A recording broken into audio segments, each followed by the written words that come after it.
దేవుని యొక్క పరిశుద్ధ నామానికి వందనాలు. కూడి వచ్చిన అందరికి కూడా ప్రభుపేట వందనాలు చెల్లిస్తున్నాం. ఈ సమయంలో ప్రభు సన్నిధిలో మనల్ని మనం అప్పగించుకోవడానికి కోసం అందరూ కళ్ళు మూసుకున్నట్లయితే ప్రార్థన చేద్దాం. మహాపరిశుద్ధుడా, మహోన్నతుడా, ప్రేమ కలిగిన తండ్రి, కృప కలిగిన దేవ, మీ పరిశుద్ధ పాదములకు వందనాలు, స్తోత్రం, స్తుతులు చెల్లించుకుంటున్నాం తండ్రి. దయగల నాయన, గతించిన వారం అంతా కూడా నా తండ్రి మీ పరిశుద్ధ రెక్కల నీడ నా తండ్రి మమ్మల్ని అందరినీ కాచి కాపాడిన విధానాన్ని బట్టి కృతజ్ఞతాస్తుతులు, స్తోత్రములు చెల్లించుకుంటున్నాం ప్రభు. మీకు వందనాలు, స్తోత్రం ప్రభు. తండ్రి ఇదిగో కూడిన ప్రతి బిడ్డను బట్టి మీకు వందనాలు. రావాల్సిన బిడ్డలందరితోని మాట్లాడండి. సమయానికి మందిరానికి రావడానికి నా తండ్రి నాయన మీరు నేర్పించమని అడుగుచున్నాం ప్రభు.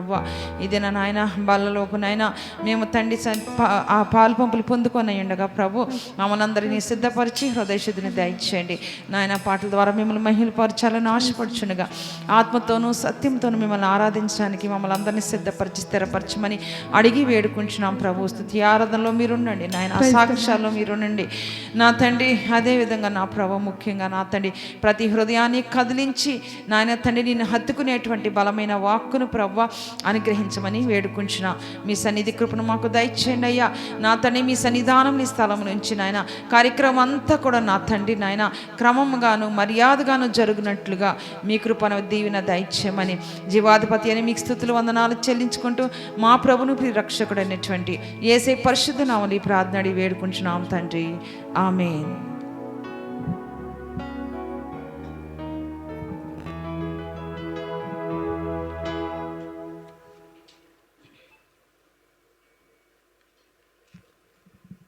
ప్రభు యొక్క నామాన్ని స్తుతించడానికి గాను మొట్టమొదటి పాటగా యెహోవా నీ నామము ఎంతో బలమైనది అనే పాటను పాడుతూ ఆయన ఘనమైన నామాన్ని స్తుతిద్దామండి.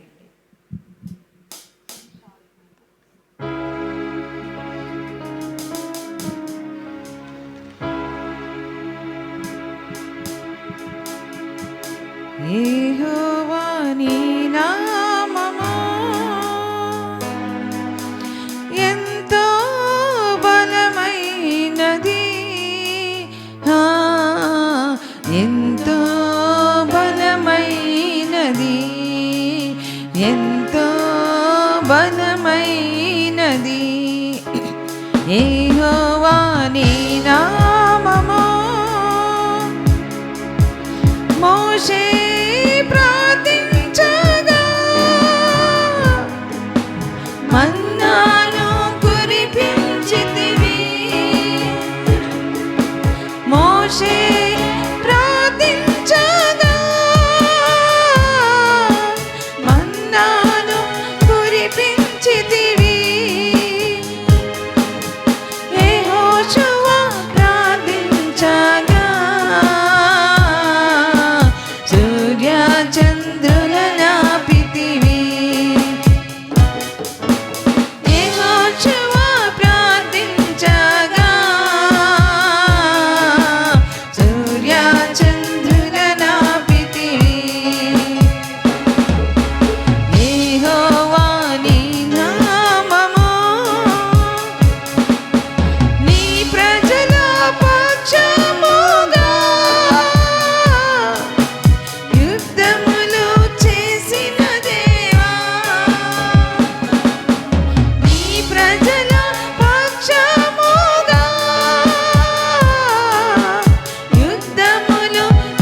హల్లెలూయా, హల్లెలూయా, హల్లెలూయా.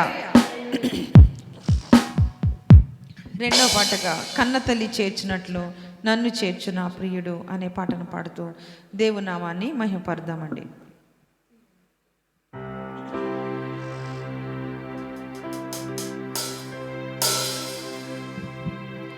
కన్న తల్లి చేర్చునట్లు నన్ను చేర్చు నా ప్రియుడు.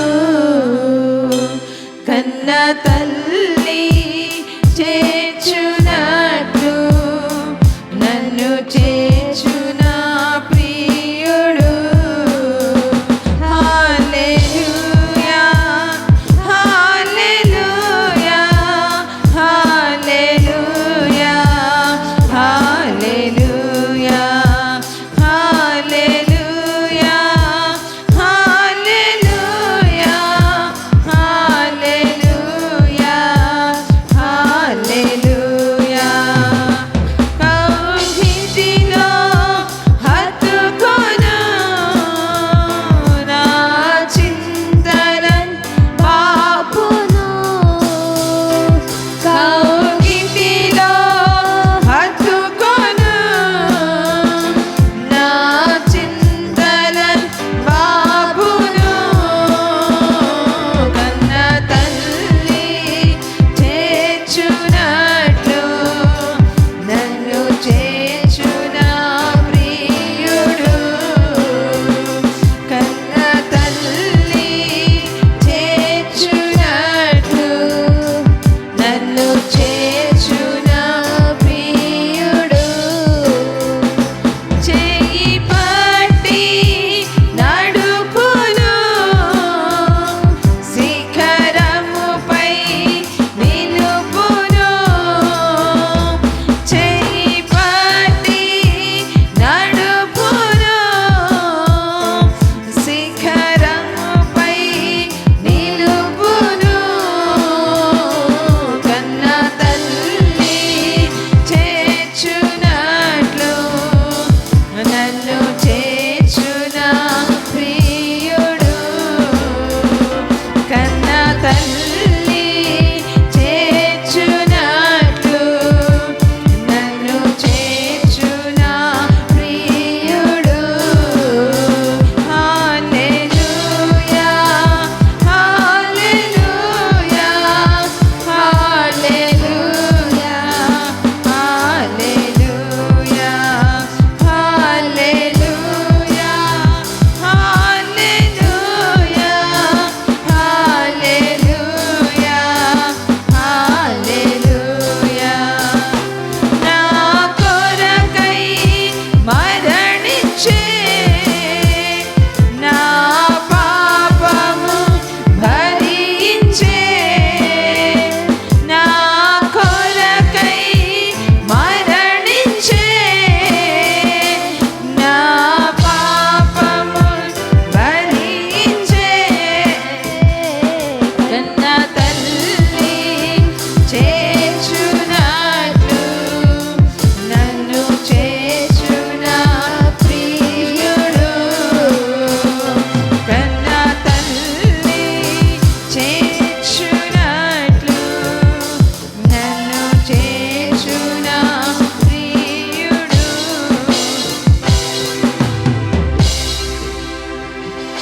హల్లెలూయా, హల్లెలూయా. మూడో పాటగా యేసే నా ఆశ్రయం, యేసే నా ఆధారము అనే పాటను పాడుతూ దేవునామాన్ని ఘనపరుద్దామండి.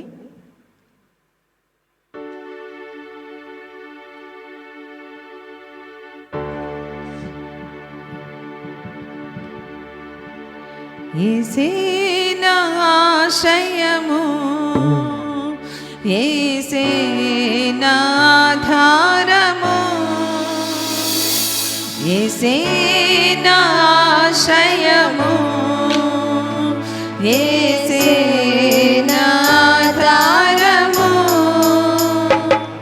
నా కోట నీవే, నా దుర్గం నీవే, నా కాపరి నీవే.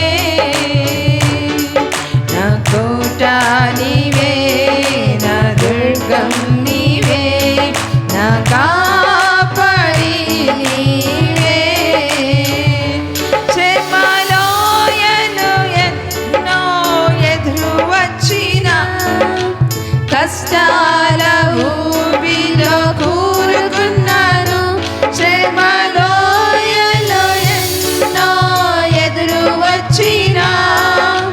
కష్టాల ఊబిలో కూరుకున్నాను.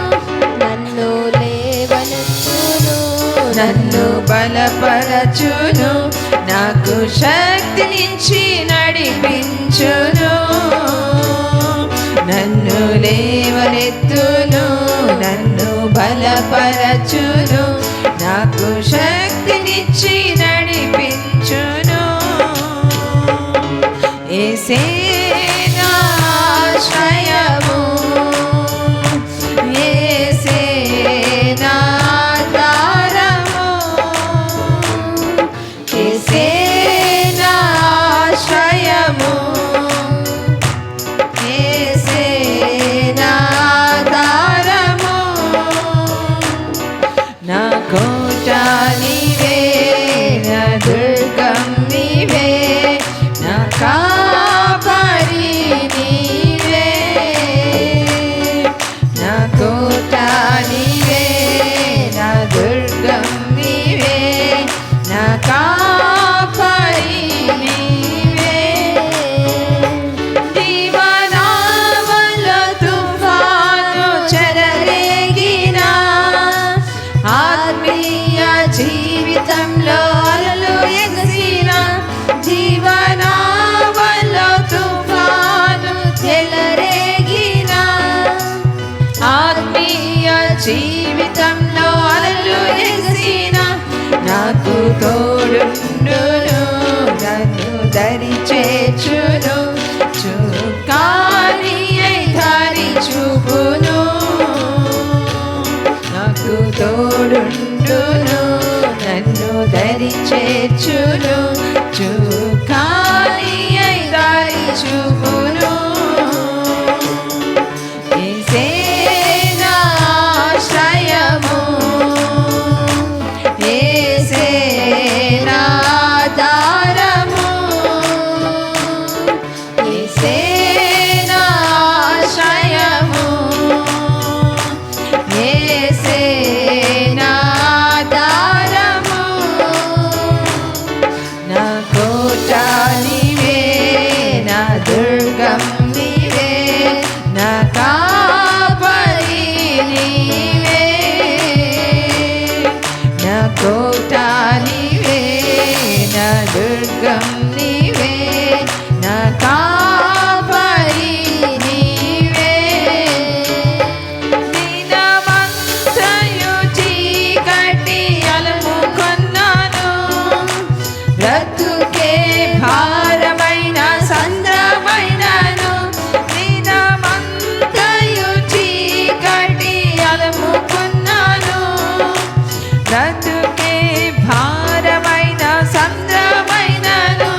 నాకు వెలిగించును, నన్ను వెలిగించును, నా నావలో నాతో ఉండును.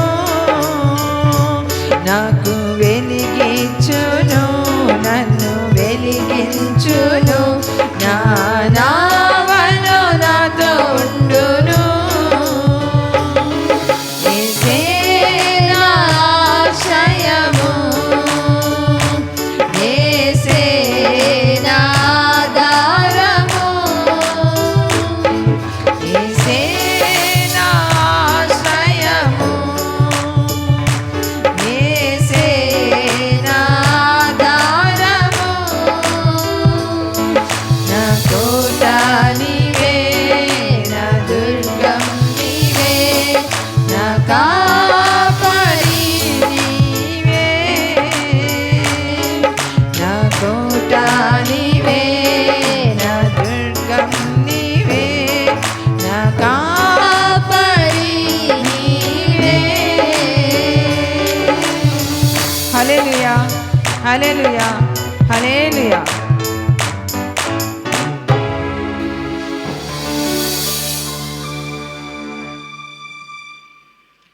దేవుని యొక్క ఘనమైన నామమునకు వందనాలు. ఇంతవరకు పాటల ద్వారా ఆయన స్తుతించడానికి దేవుడు మనకిచ్చినటువంటి గొప్ప అవకాశాన్ని బట్టి దేవునికి వందనాలు చెల్లిస్తూ ఒకసారి దేవునికి స్తుతి చెల్లిద్దాం.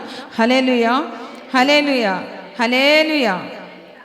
ఈ సమయం అందు కీర్తనని ఉత్తర ప్రత్యుత రీతిగా చదువుకుందామండి. కీర్తనలు 119వ అధ్యాయము మొదటి నుంచి 20 వచనాల వరకు మన మధ్య ఉన్నటువంటి సిస్టర్ ప్రమీల గారు ముందుకొచ్చి చదవలసిందిగా ప్రభు పేరిట మనవి చేస్తున్నాను. కీర్తనలు 119వ అధ్యాయము మొదటి నుంచి 20 వచనాలు.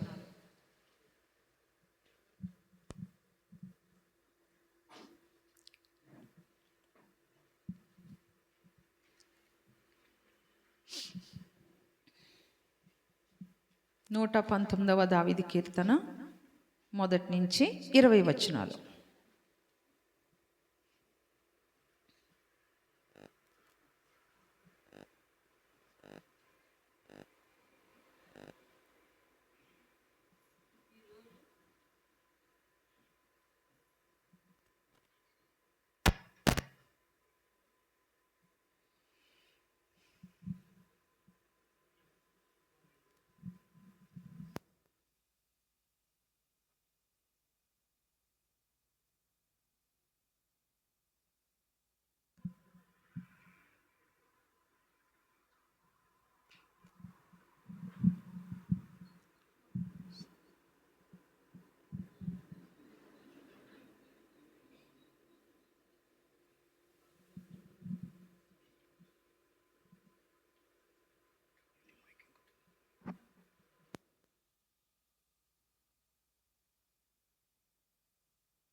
ఆయన శాసనములను గైకొనుచు పూర్ణ హృదయముతో ఆయనను వెదుకువారు ధన్యులు.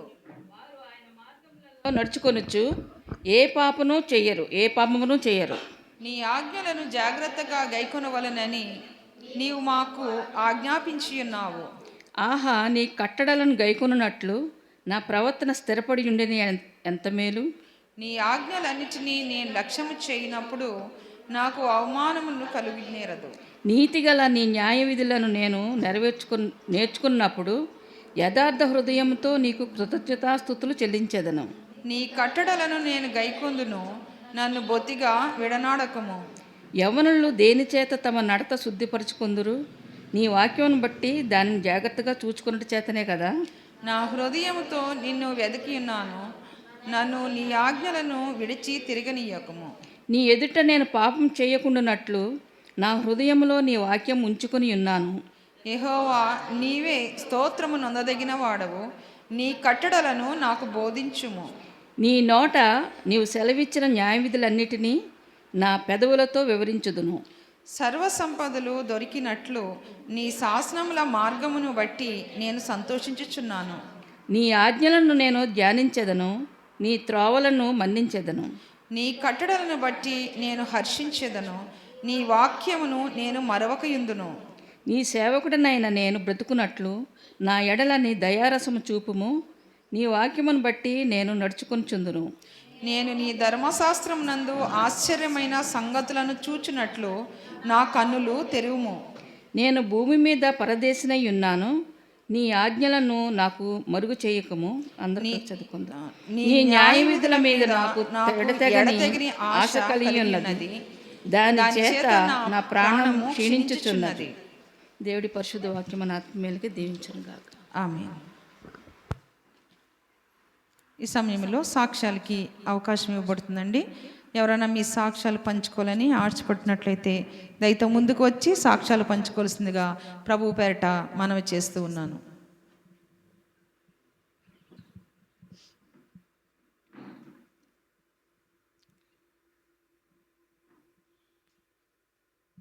రైట్, సాక్ష్యాలు లేకపోయినట్లయితే నేను కూడా సాక్ష్యం చెప్పాలనుకుంటున్నానండి. దేవుని మహాకృపను బట్టి మనందరి యొక్క ప్రార్థనలు దేవుడు ఆలకించి మరి ఆరోన్ సన్నీ అనేటువంటి దైవజనుడు నాని యొక్క అన్నయ్య. మన నాని మనందరికీ తెలుసు కనుక వాళ్ళ అన్నయ్య. మరి వారి కుమార్తె దేవుని కృపను బట్టి మరి మంచిగా ఉంది. ఆ అమ్మాయి సృహలోకి రావటం, మాట్లాడడం, తండ్రిని గుర్తుపట్టడం, మన ఇంటికి వెళ్ళిపోదాం డాడీ అని అడగడం, ఇవంతా కూడా మరి వాళ్ళు ఏంటంటే అందరూ ఆశలు వదులుకున్నారు.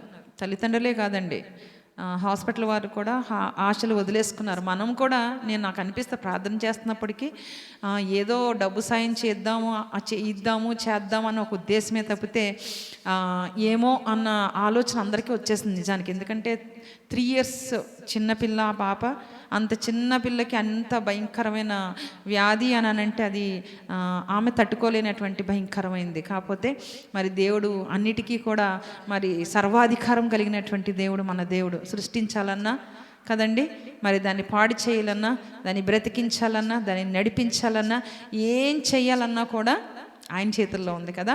మరి ఇంతవరకు అయితే ఆ బిడ్డ మంచిగా ఉంది.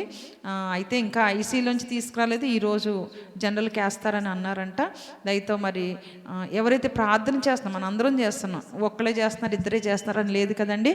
ఆ యొక్క ప్రార్థనా విన్నపం చూసిన ప్రతి ఒక్కళ్ళం కూడా ప్రేయర్ చేస్తూనే ఉన్నాం కదా. సో మరి అది కంటిన్యూ చేయాలని మరి సన్నీ తరపున నేను మీ అందరికీ కూడా మనవి చేస్తూ ఉన్నాను. మరి ఇచ్చిన సాక్ష్యము దేవుడి దీవించి ఆస్వాదించుగాక. ఆమేన్. మరి సాక్ష్యాలు లేవు గనక మనం ముందుకు కొనసాగుదాము.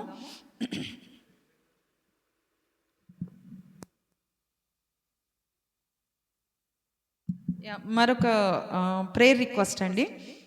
మన దగ్గరికి మరి అప్పుడప్పుడు వచ్చేటువంటి రెవరెండ్ రవికుమార్ గారు తెలుసు కదండి, మనకి బాగా తెలుసు కదా. Right.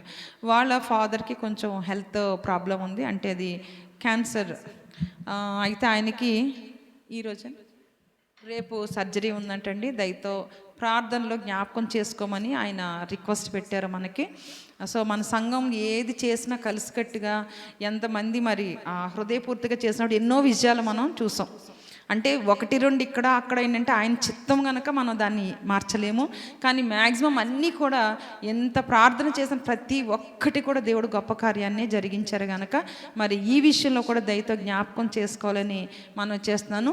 Brother and reverend Ravikumar గారి యొక్క తండ్రి, రైట్.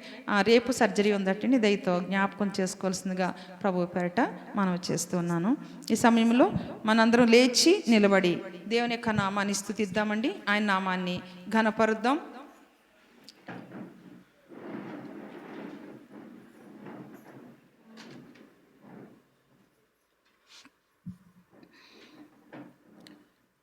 మన 2 చేతులు పైకెత్తి మన హృదయాన్ని ప్రభు తట్టు తిప్పుకొని ప్రభు సన్నిధిలో స్తుతి చెల్లిద్దామండి. ప్రభు ఆ వారం అంతా మమ్మల్ని కాచి కాపాడారు నాయన, మీ కొందనాలు. మీ దయ మీ కృప మాకు అనుగ్రహించిన దేవా మీ కొందనాలు. సర్వశక్తిమంతుడు సర్వాధికారి నాయన మీ కొందనాలు, స్తోత్రములు. మమ్మల్ని నడిపించిన దేవా నీ కొందనాలు, మమ్మల్ని పోషించిన దేవా నీ కొందనాలు, మమ్మల్ని రక్షించుకున్న దేవా నీ కొందనాలు. నీ కృప మాకు అనుగ్రహించిన దేవా మీకు స్తుతయ్యా స్తుతయ్యా స్తుతయ్యా. స్తోత్రం స్తోత్రం స్తోత్రం స్తోత్రం స్తోత్రం స్తోత్రం స్తోత్రం స్తోత్రం నాయన. అనేకమైన జీవితాలు ప్రవ్వా నాయన, అనేకమైనటువంటి పరిస్థితులు ప్రవ్వా తండ్రి నాయన సరియైన విధానంలో జీవితాన్ని జీవించలేక నా ప్రవ్వా నా తండ్రి లోకంలో తిరుగుతుండగా ప్రవ్వా మమ్మల్ని విడిచిపెట్టగా నాయన మమ్మల్ని కనికరించి ప్రవ్వా నీ సన్నిధిలో ఉండడానికి మా కృప చూపించిన దేవా మీ కొందనాలు. మీరు మాకిచ్చిన రక్షణ భాగ్యాన్ని కాపాడుకునే కృపనిచ్చిన తండ్రి మీ కొందనాలు, స్తోత్రం ప్రవ్వా. ఎటువంటి అనారోగ్యానికి కీడికి లోను కాకుండా నాయన నీ పరిశుద్ధ రెక్కల నీళ్లు మమ్మల్ని కాపాడిన తండ్రి మీకు వందనాలు, స్తోత్రములు స్తుతులు ప్రవ్వా. దయామయడా మీకు స్తుతులు నాయన. మీరు ఇచ్చిన రక్షణకై మీకు వందనాలు, మీరు ఇచ్చినటువంటి ఆరోగ్యానికై నీకు వందనాలు, మీరు మాకు మమ్మల్ని పోషించిన విధానాన్ని బట్టి మీకు వందనాలు. వ్యాధి బాధల్లో నా తండ్రి నాయన వ్యాధంలో మాకు ఆదరణ దయచేసినందుకు మీకు వందనాలు, స్తోత్రములు. ఈ దినాన మీ సజీవులకు ఉండే కృపను మాకు ఇచ్చిన దేవా నీకు వందనాలు. ప్రతి చోట మీకు సాక్షిగా బ్రతికే కృపనిచ్చిన దేవా నీకు వందనాలు అంటూ అందరూ స్తుతి చెల్లిద్దాం స్తోత్రం స్తోత్రం స్తోత్రం స్తోత్రం స్తోత్రం. పరిశుద్ధుడా మీకు వందనాలు, పరిశుద్ధుడా మీకు వందనాలు, మహోన్నతుడా మీకు వందనాలు, సర్వాధికారి మీకు వందనాలు, సర్వోన్నతుడా మీకు స్తుతయ్యా స్తుతయ్యా స్తుతయ్యా స్తుతయ్యా స్తుతయ్యా. పరిశుద్ధుడా మీకు స్తుతులు వందనాలు వందనాలు వందనాలయ్యా. మహోన్నతుడా మీకు స్తుతులు స్తుతులు స్తుతులు స్తుతులు స్తుతులు. స్తోత్రము నాయన, స్తోత్రమయ్యా, స్తోత్రము తండ్రి, స్తోత్రములయ్యా. తండ్రి మీకు వందనాలు. మా కొరకు నా తండ్రి నాయన రక్తాన్ని నాయన దారబోసిన దేవా నీకు వందనాలు. ఆశ్చర్యకరుడైన తండ్రి మీకు స్తుతులు వందనాలు. నీవు అత్యున్నతుడైనప్పటికీ నాయన అయ్యా మమ్మల్ని విడిచిపెట్టగా మమ్మల్ని ప్రేమించి మమ్మల్ని రక్షించుకొని మమ్మల్ని బ్రతికించిన దేవా మీకే స్తోత్రం స్తోత్రం స్తోత్రం స్తోత్రం స్తోత్రం స్తోత్రం. హల్లెలూయా హల్లెలూయా హల్లెలూయా స్తోత్రం.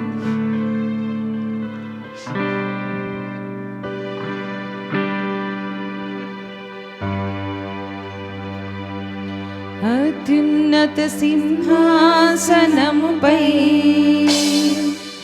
ఆసీనుడవైన మా దేవా, అత్యంత ప్రేమా స్వరూపివి నీవే, ఆరాధింతుము నిన్నే. అత్యంత ప్రేమా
సంపూర్ణుడ స్తోత్రం.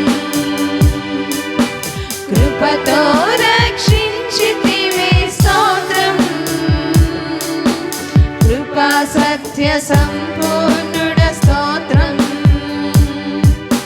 కృపతో రక్షించితివి స్తోత్రం. నీ రక్తమిచ్చి విమోచించినావే నా రక్షణకర్త స్తోత్రం. నీ రక్తమిచ్చి విమోచించినావే నా రక్షణకర్త స్తోత్రం.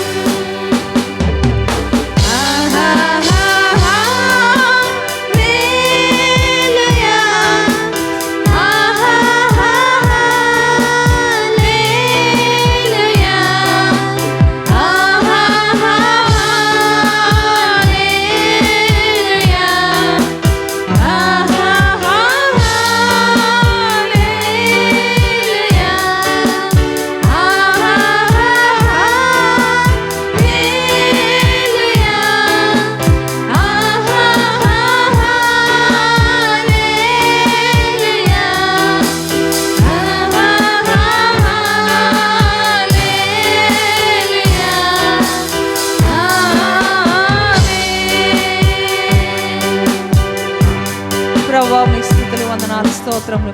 సర్వశక్తిమంతుడైన దేవా మీకు వందనాలు. అత్యున్నతుడా, మహోన్నతుడా, మీ కృతజ్ఞతాస్తుతులు స్తోత్రములు చెల్లించుకుంటున్నామయ్యా. సజీవుడా, సర్వశక్తిమంతుడా, మీకు వందనాలు స్తోత్రమయ్యా. సర్వోన్నతుడా, జీవాధిపతి, మీకు వందనాలు స్తోత్రమయ్యా. మీ దయతో నాయన మమ్మల్ని ప్రేమించిన తండ్రి నీ కొందనాలు. నీ రక్తాన్ని మా కొరకు కార్చి మమ్మల్ని బ్రతికించిన దేవా నీ కొందనాలు. నాయన పాపము చేత అపరాధము చేత చచ్చి కూరిపోయి నాయన లోకంలో తిరుగుతున్నాయన లోకాశలతో తిరుగుతున్నటువంటి మా బ్రతుకులు నాయన నీ యొక్క తండ్రి కృపాకాంతిని ప్రకాశింపచేసిన ఆయన నీ జీవం గల రక్తాన్ని మాపై ప్రోక్షించి ప్రవ్వా అయ్యా నా తండ్రి నాయన మమ్మల్ని కడిగిన దేవా నీ కొందనాలు. ఇగో నాయన ఈ లోకంలో ఉన్నటువంటి గొర్రె పిల్లల రక్తం కాదు, ఈ లోకంలో ఉన్న మేకల రక్తం కాదు నాయన, ఈ లోకంలో కోళ్ళ రక్తం కాదయ్యా, నిజమైన నీ రక్తంతో, పరిశుద్ధుడైన నీ రక్తంతో మమ్మల్ని కలిపి కడిగిన దేవా నీ కొందనాలు. మాకు నూతనత్వాన్ని దయచేసిన దేవా నీ కొందనాలు, నూతన బలాన్ని ఇచ్చిన దేవా నీ కొందనాలు స్తోత్రములు. సర్వశక్తిమంతుడైన దేవా మీకు స్తుతులు చెల్లించుకుంటున్నా.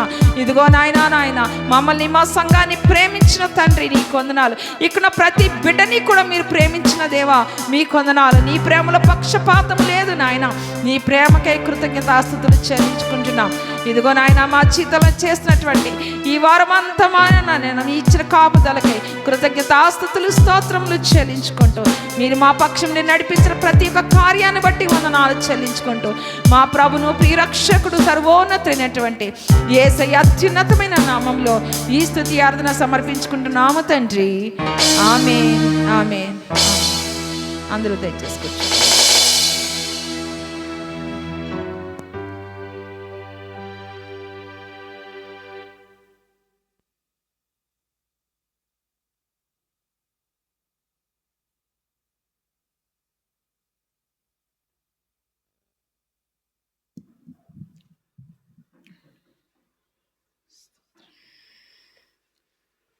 దేవుని మహిమగల నామానికి కూడా వచ్చిన అందరికి కూడా మరి దేవుని యొక్క కృపను బట్టి వందనాలు చెల్లిస్తున్నాం. ఈ సమయమందు మనం వాక్య ధ్యానంలోకి వెళదామండి.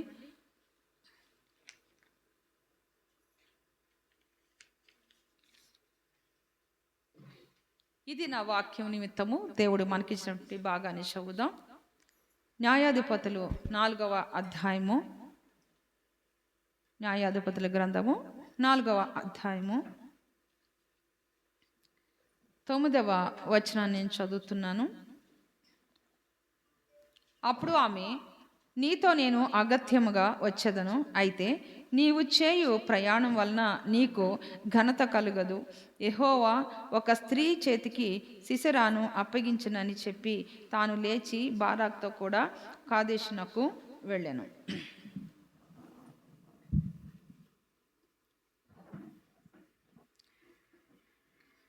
వాక్యం నిమిత్తం ప్రార్థన చేసి మనం ముందుకు కొనసాగుదామండి. అందరూ కళ్ళు మూసుకున్నట్లయితే ప్రార్థన చేద్దాం. మహాకనికరం గల దేవ, మహోన్నతుడా, కృపాసత్య సంపూర్ణుడా, మీ పాదములకు వందనాలు, స్తోత్రములు, స్తుతులు చెల్లించుకుంటున్నాం ప్రభు. సర్వశక్తి మంత్రువు నాయన, జయమగల దేవుడు నాయన, నీ వాక్యం ద్వారా మమ్మల్ని బ్రతికించే తండ్రి అయి ఉన్నావు ప్రభు. నీ వాక్యమే నాయన మా పాదములకు దీపమయ్యండి ప్రభు, మా త్రోవలకు వెలుగయ్యండి నాయన, మమ్మల్ని నడిపిస్తూ ఉండగా ప్రభు. ఇదిగో నీ వాక్య లోతును ప్రభు, నీ వాక్యం ఉన్నటువంటి నా తండ్రి ఆ జీవాన్ని ప్రభు, మీ వాక్కులు ఉన్నటువంటి ప్రభు నాయన ఆ సత్యాన్ని ఆ బలాన్ని ప్రభు పొందుకోవడానికి నాయన మేమందరం ఎదురు చూచుండగా నా తండ్రి ఇదిగో జీవగల నీ వాక్కును ప్రభు నాయన మా హృదయాల్లో నింపమని అడుగుచున్నాం.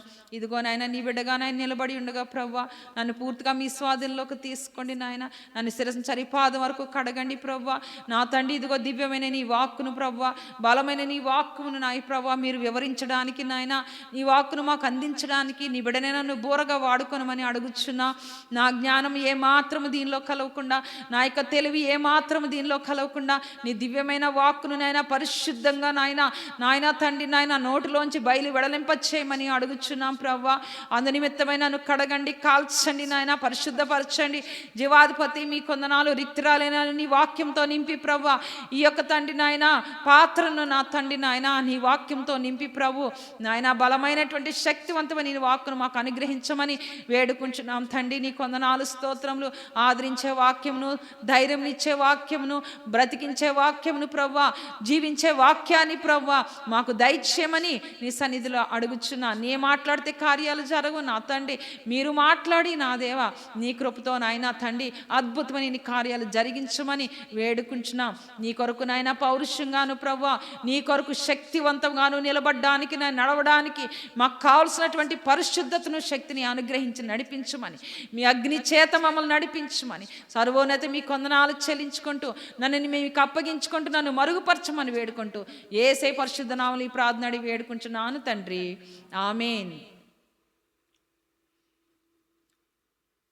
చదవబడినటువంటి ఈ వాక్యాన్ని చూస్తే ఇంతకుముందు మనం ఎప్పుడన్నా ఈ వాక్యాన్ని విన్నామా? ఎస్, లాస్ట్ వీక్ కాక బిఫోర్ లాస్ట్ వీక్ దేవుడు ఈ మాటల్లో మనతో మాట్లాడారు కదండి. నేను మాట్లాడినటువంటి ఈ మాట, చదవబడినటువంటి ఈ యొక్క వాక్యం ఏమి అని అంటే, అప్పుడు ఆమె నీతో నేను అగత్యముగా వచ్చేదను, అయితే నీవు చేయు ప్రయాణం వల్ల నీకు ఘనత కలుగదు. యెహోవా ఒక స్త్రీ చేతికి సిసెరాను అప్పగించునని చెప్పి తాను లేచి బారాకుతో కూడా కాదేశునకు వెళ్ళెను. ఇక్కడ ఒక స్త్రీకి అప్పగిస్తారు అనంటే నేను చదివిన దాన్ని బట్టి ఏమనిపిస్తుంది చెప్పండి? ఏ స్త్రీకి అప్పగిస్తారని? తనతో వెళ్ళే స్త్రీకి అని అనుకుంటున్నా కదా, అదేని అనుకుంటాం జనరల్గా. తనతో ఎవరు వెళ్తున్నారు ఇప్పుడు? బారాకుతో దెబోరా. దెబోరా అంటే ఎవరు? ప్రవక్త్రి కదండి.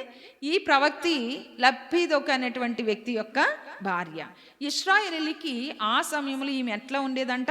ప్రవక్తిగా ఉండేవారు. ప్రవక్త అంటే ఏమని చెప్పుకున్నామండి ఇంతకుముందు మనం? ప్రవక్త అంటే ఏంటండి?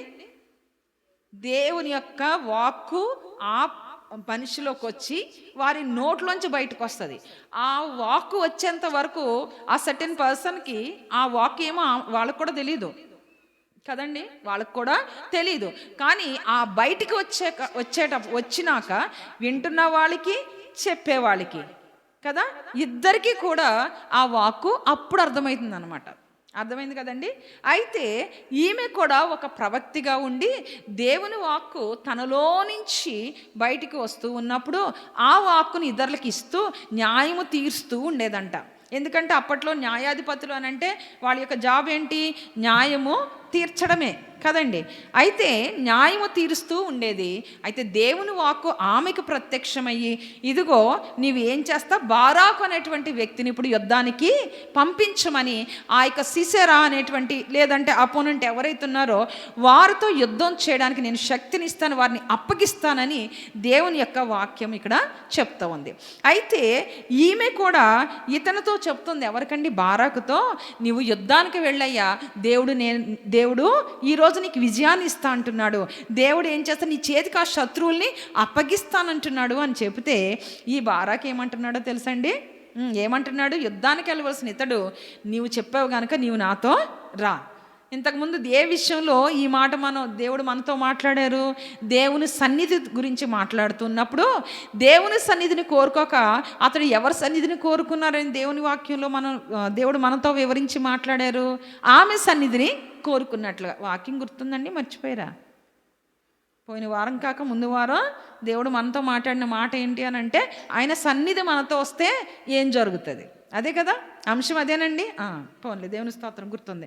అయితే ఇక్కడ ఈమె ఏం చెప్తుందంటే, ప్రభు సన్నిధి నీకు తోడుంటుంది, నువ్వు వెళ్ళి ఏం చేస్తా, యుద్ధం చెయ్యి, దేవుడు నీకు విజయం ఇస్తాడంటే ఈ బారాకి ఏం చేస్తాడు? ప్రభు సన్నిధి కంటే నువ్వు చెప్పావు కనుక నీ సన్నిధే నాకు కావాలని అడిగాడు కదా. అయితే ఆమె అప్పుడు చెప్తుంది, నేను నీతో వస్తా, కానీ ఒక స్త్రీ చేతికి శత్రువును అప్పగించారనేటువంటి మాట నిలిచిపోతుంది, ఆ ఘనత నీకు దక్కదు. ఈ మొదటి వచ్చాలు ఇలా చదివితే ఏమనిపిస్తూ ఉంటుంది? ఈమెకే ఘనత తగ్గుతుందని మనం అనుకుంటాం. కానీ కాదండి, మరొక స్త్రీ ఉంది ఇక్కడ.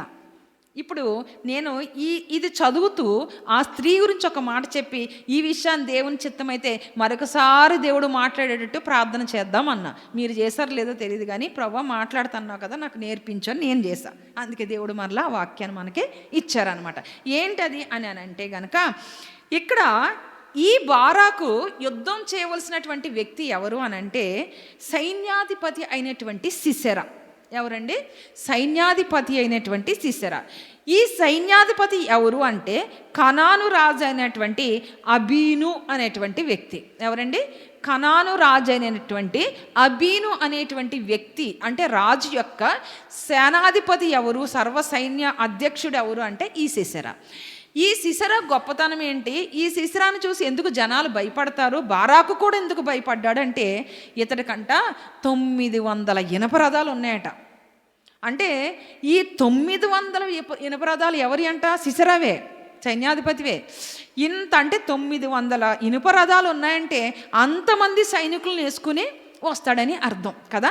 అయితే ఇంతమంది వస్తారు గనక నేను యుద్ధం చేయలేనేమో అని ఈ బారాకు అనుకున్నాడు. కానీ దేవుడు ఆ బారాకు చేతికి అప్పగిస్తానని ఇక్కడ మాట్లాడితే అతను ఏం చేశాడని నిరాకరించి నో నువ్వు నాతో వస్తేనే నేను యుద్ధం చేస్తానని చెప్పాడు కదండి. అయితే ఈ విషయాన్ని మనం ముందు కొనసాగాలి అని అంటే ఈ బారాకు భయపడ్డాడు. అతని కూడా ఎవరు వెళ్ళారండి? సిసెరా వెళ్ళారా? ఎవరు వెళ్ళారు? దెబోరా వెళ్ళింది. దెబోరా అనే మాటకు అర్థం ఏంటండి?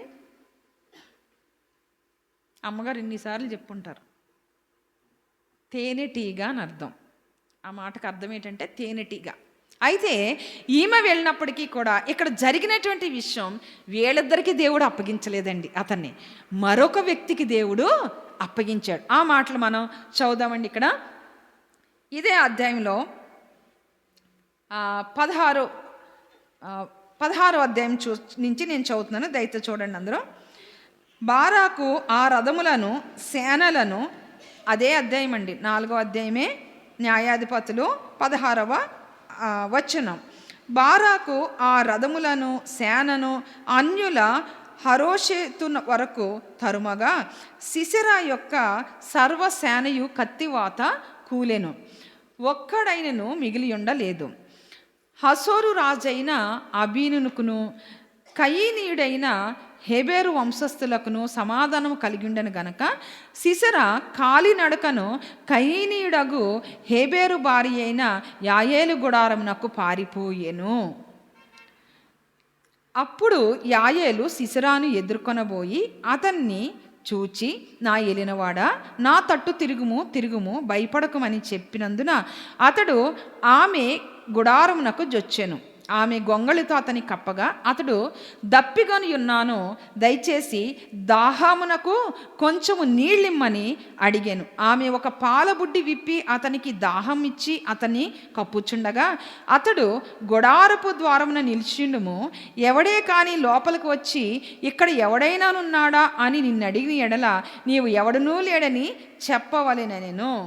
అర్థమైంది కదండి. ఇక్కడ అంటే నేను చదివినటువంటి ఈ వాక్యాన్ని అంతా మనం చూస్తే ఈ యొక్క సిసెరా ఎలాంటి వాడని బారాకు భయపడ్డాడు. అతను నేను ఓడించగలనో లేదో అని భయపడి ఎవరిని కూడా తీసుకెళ్ళాడండి?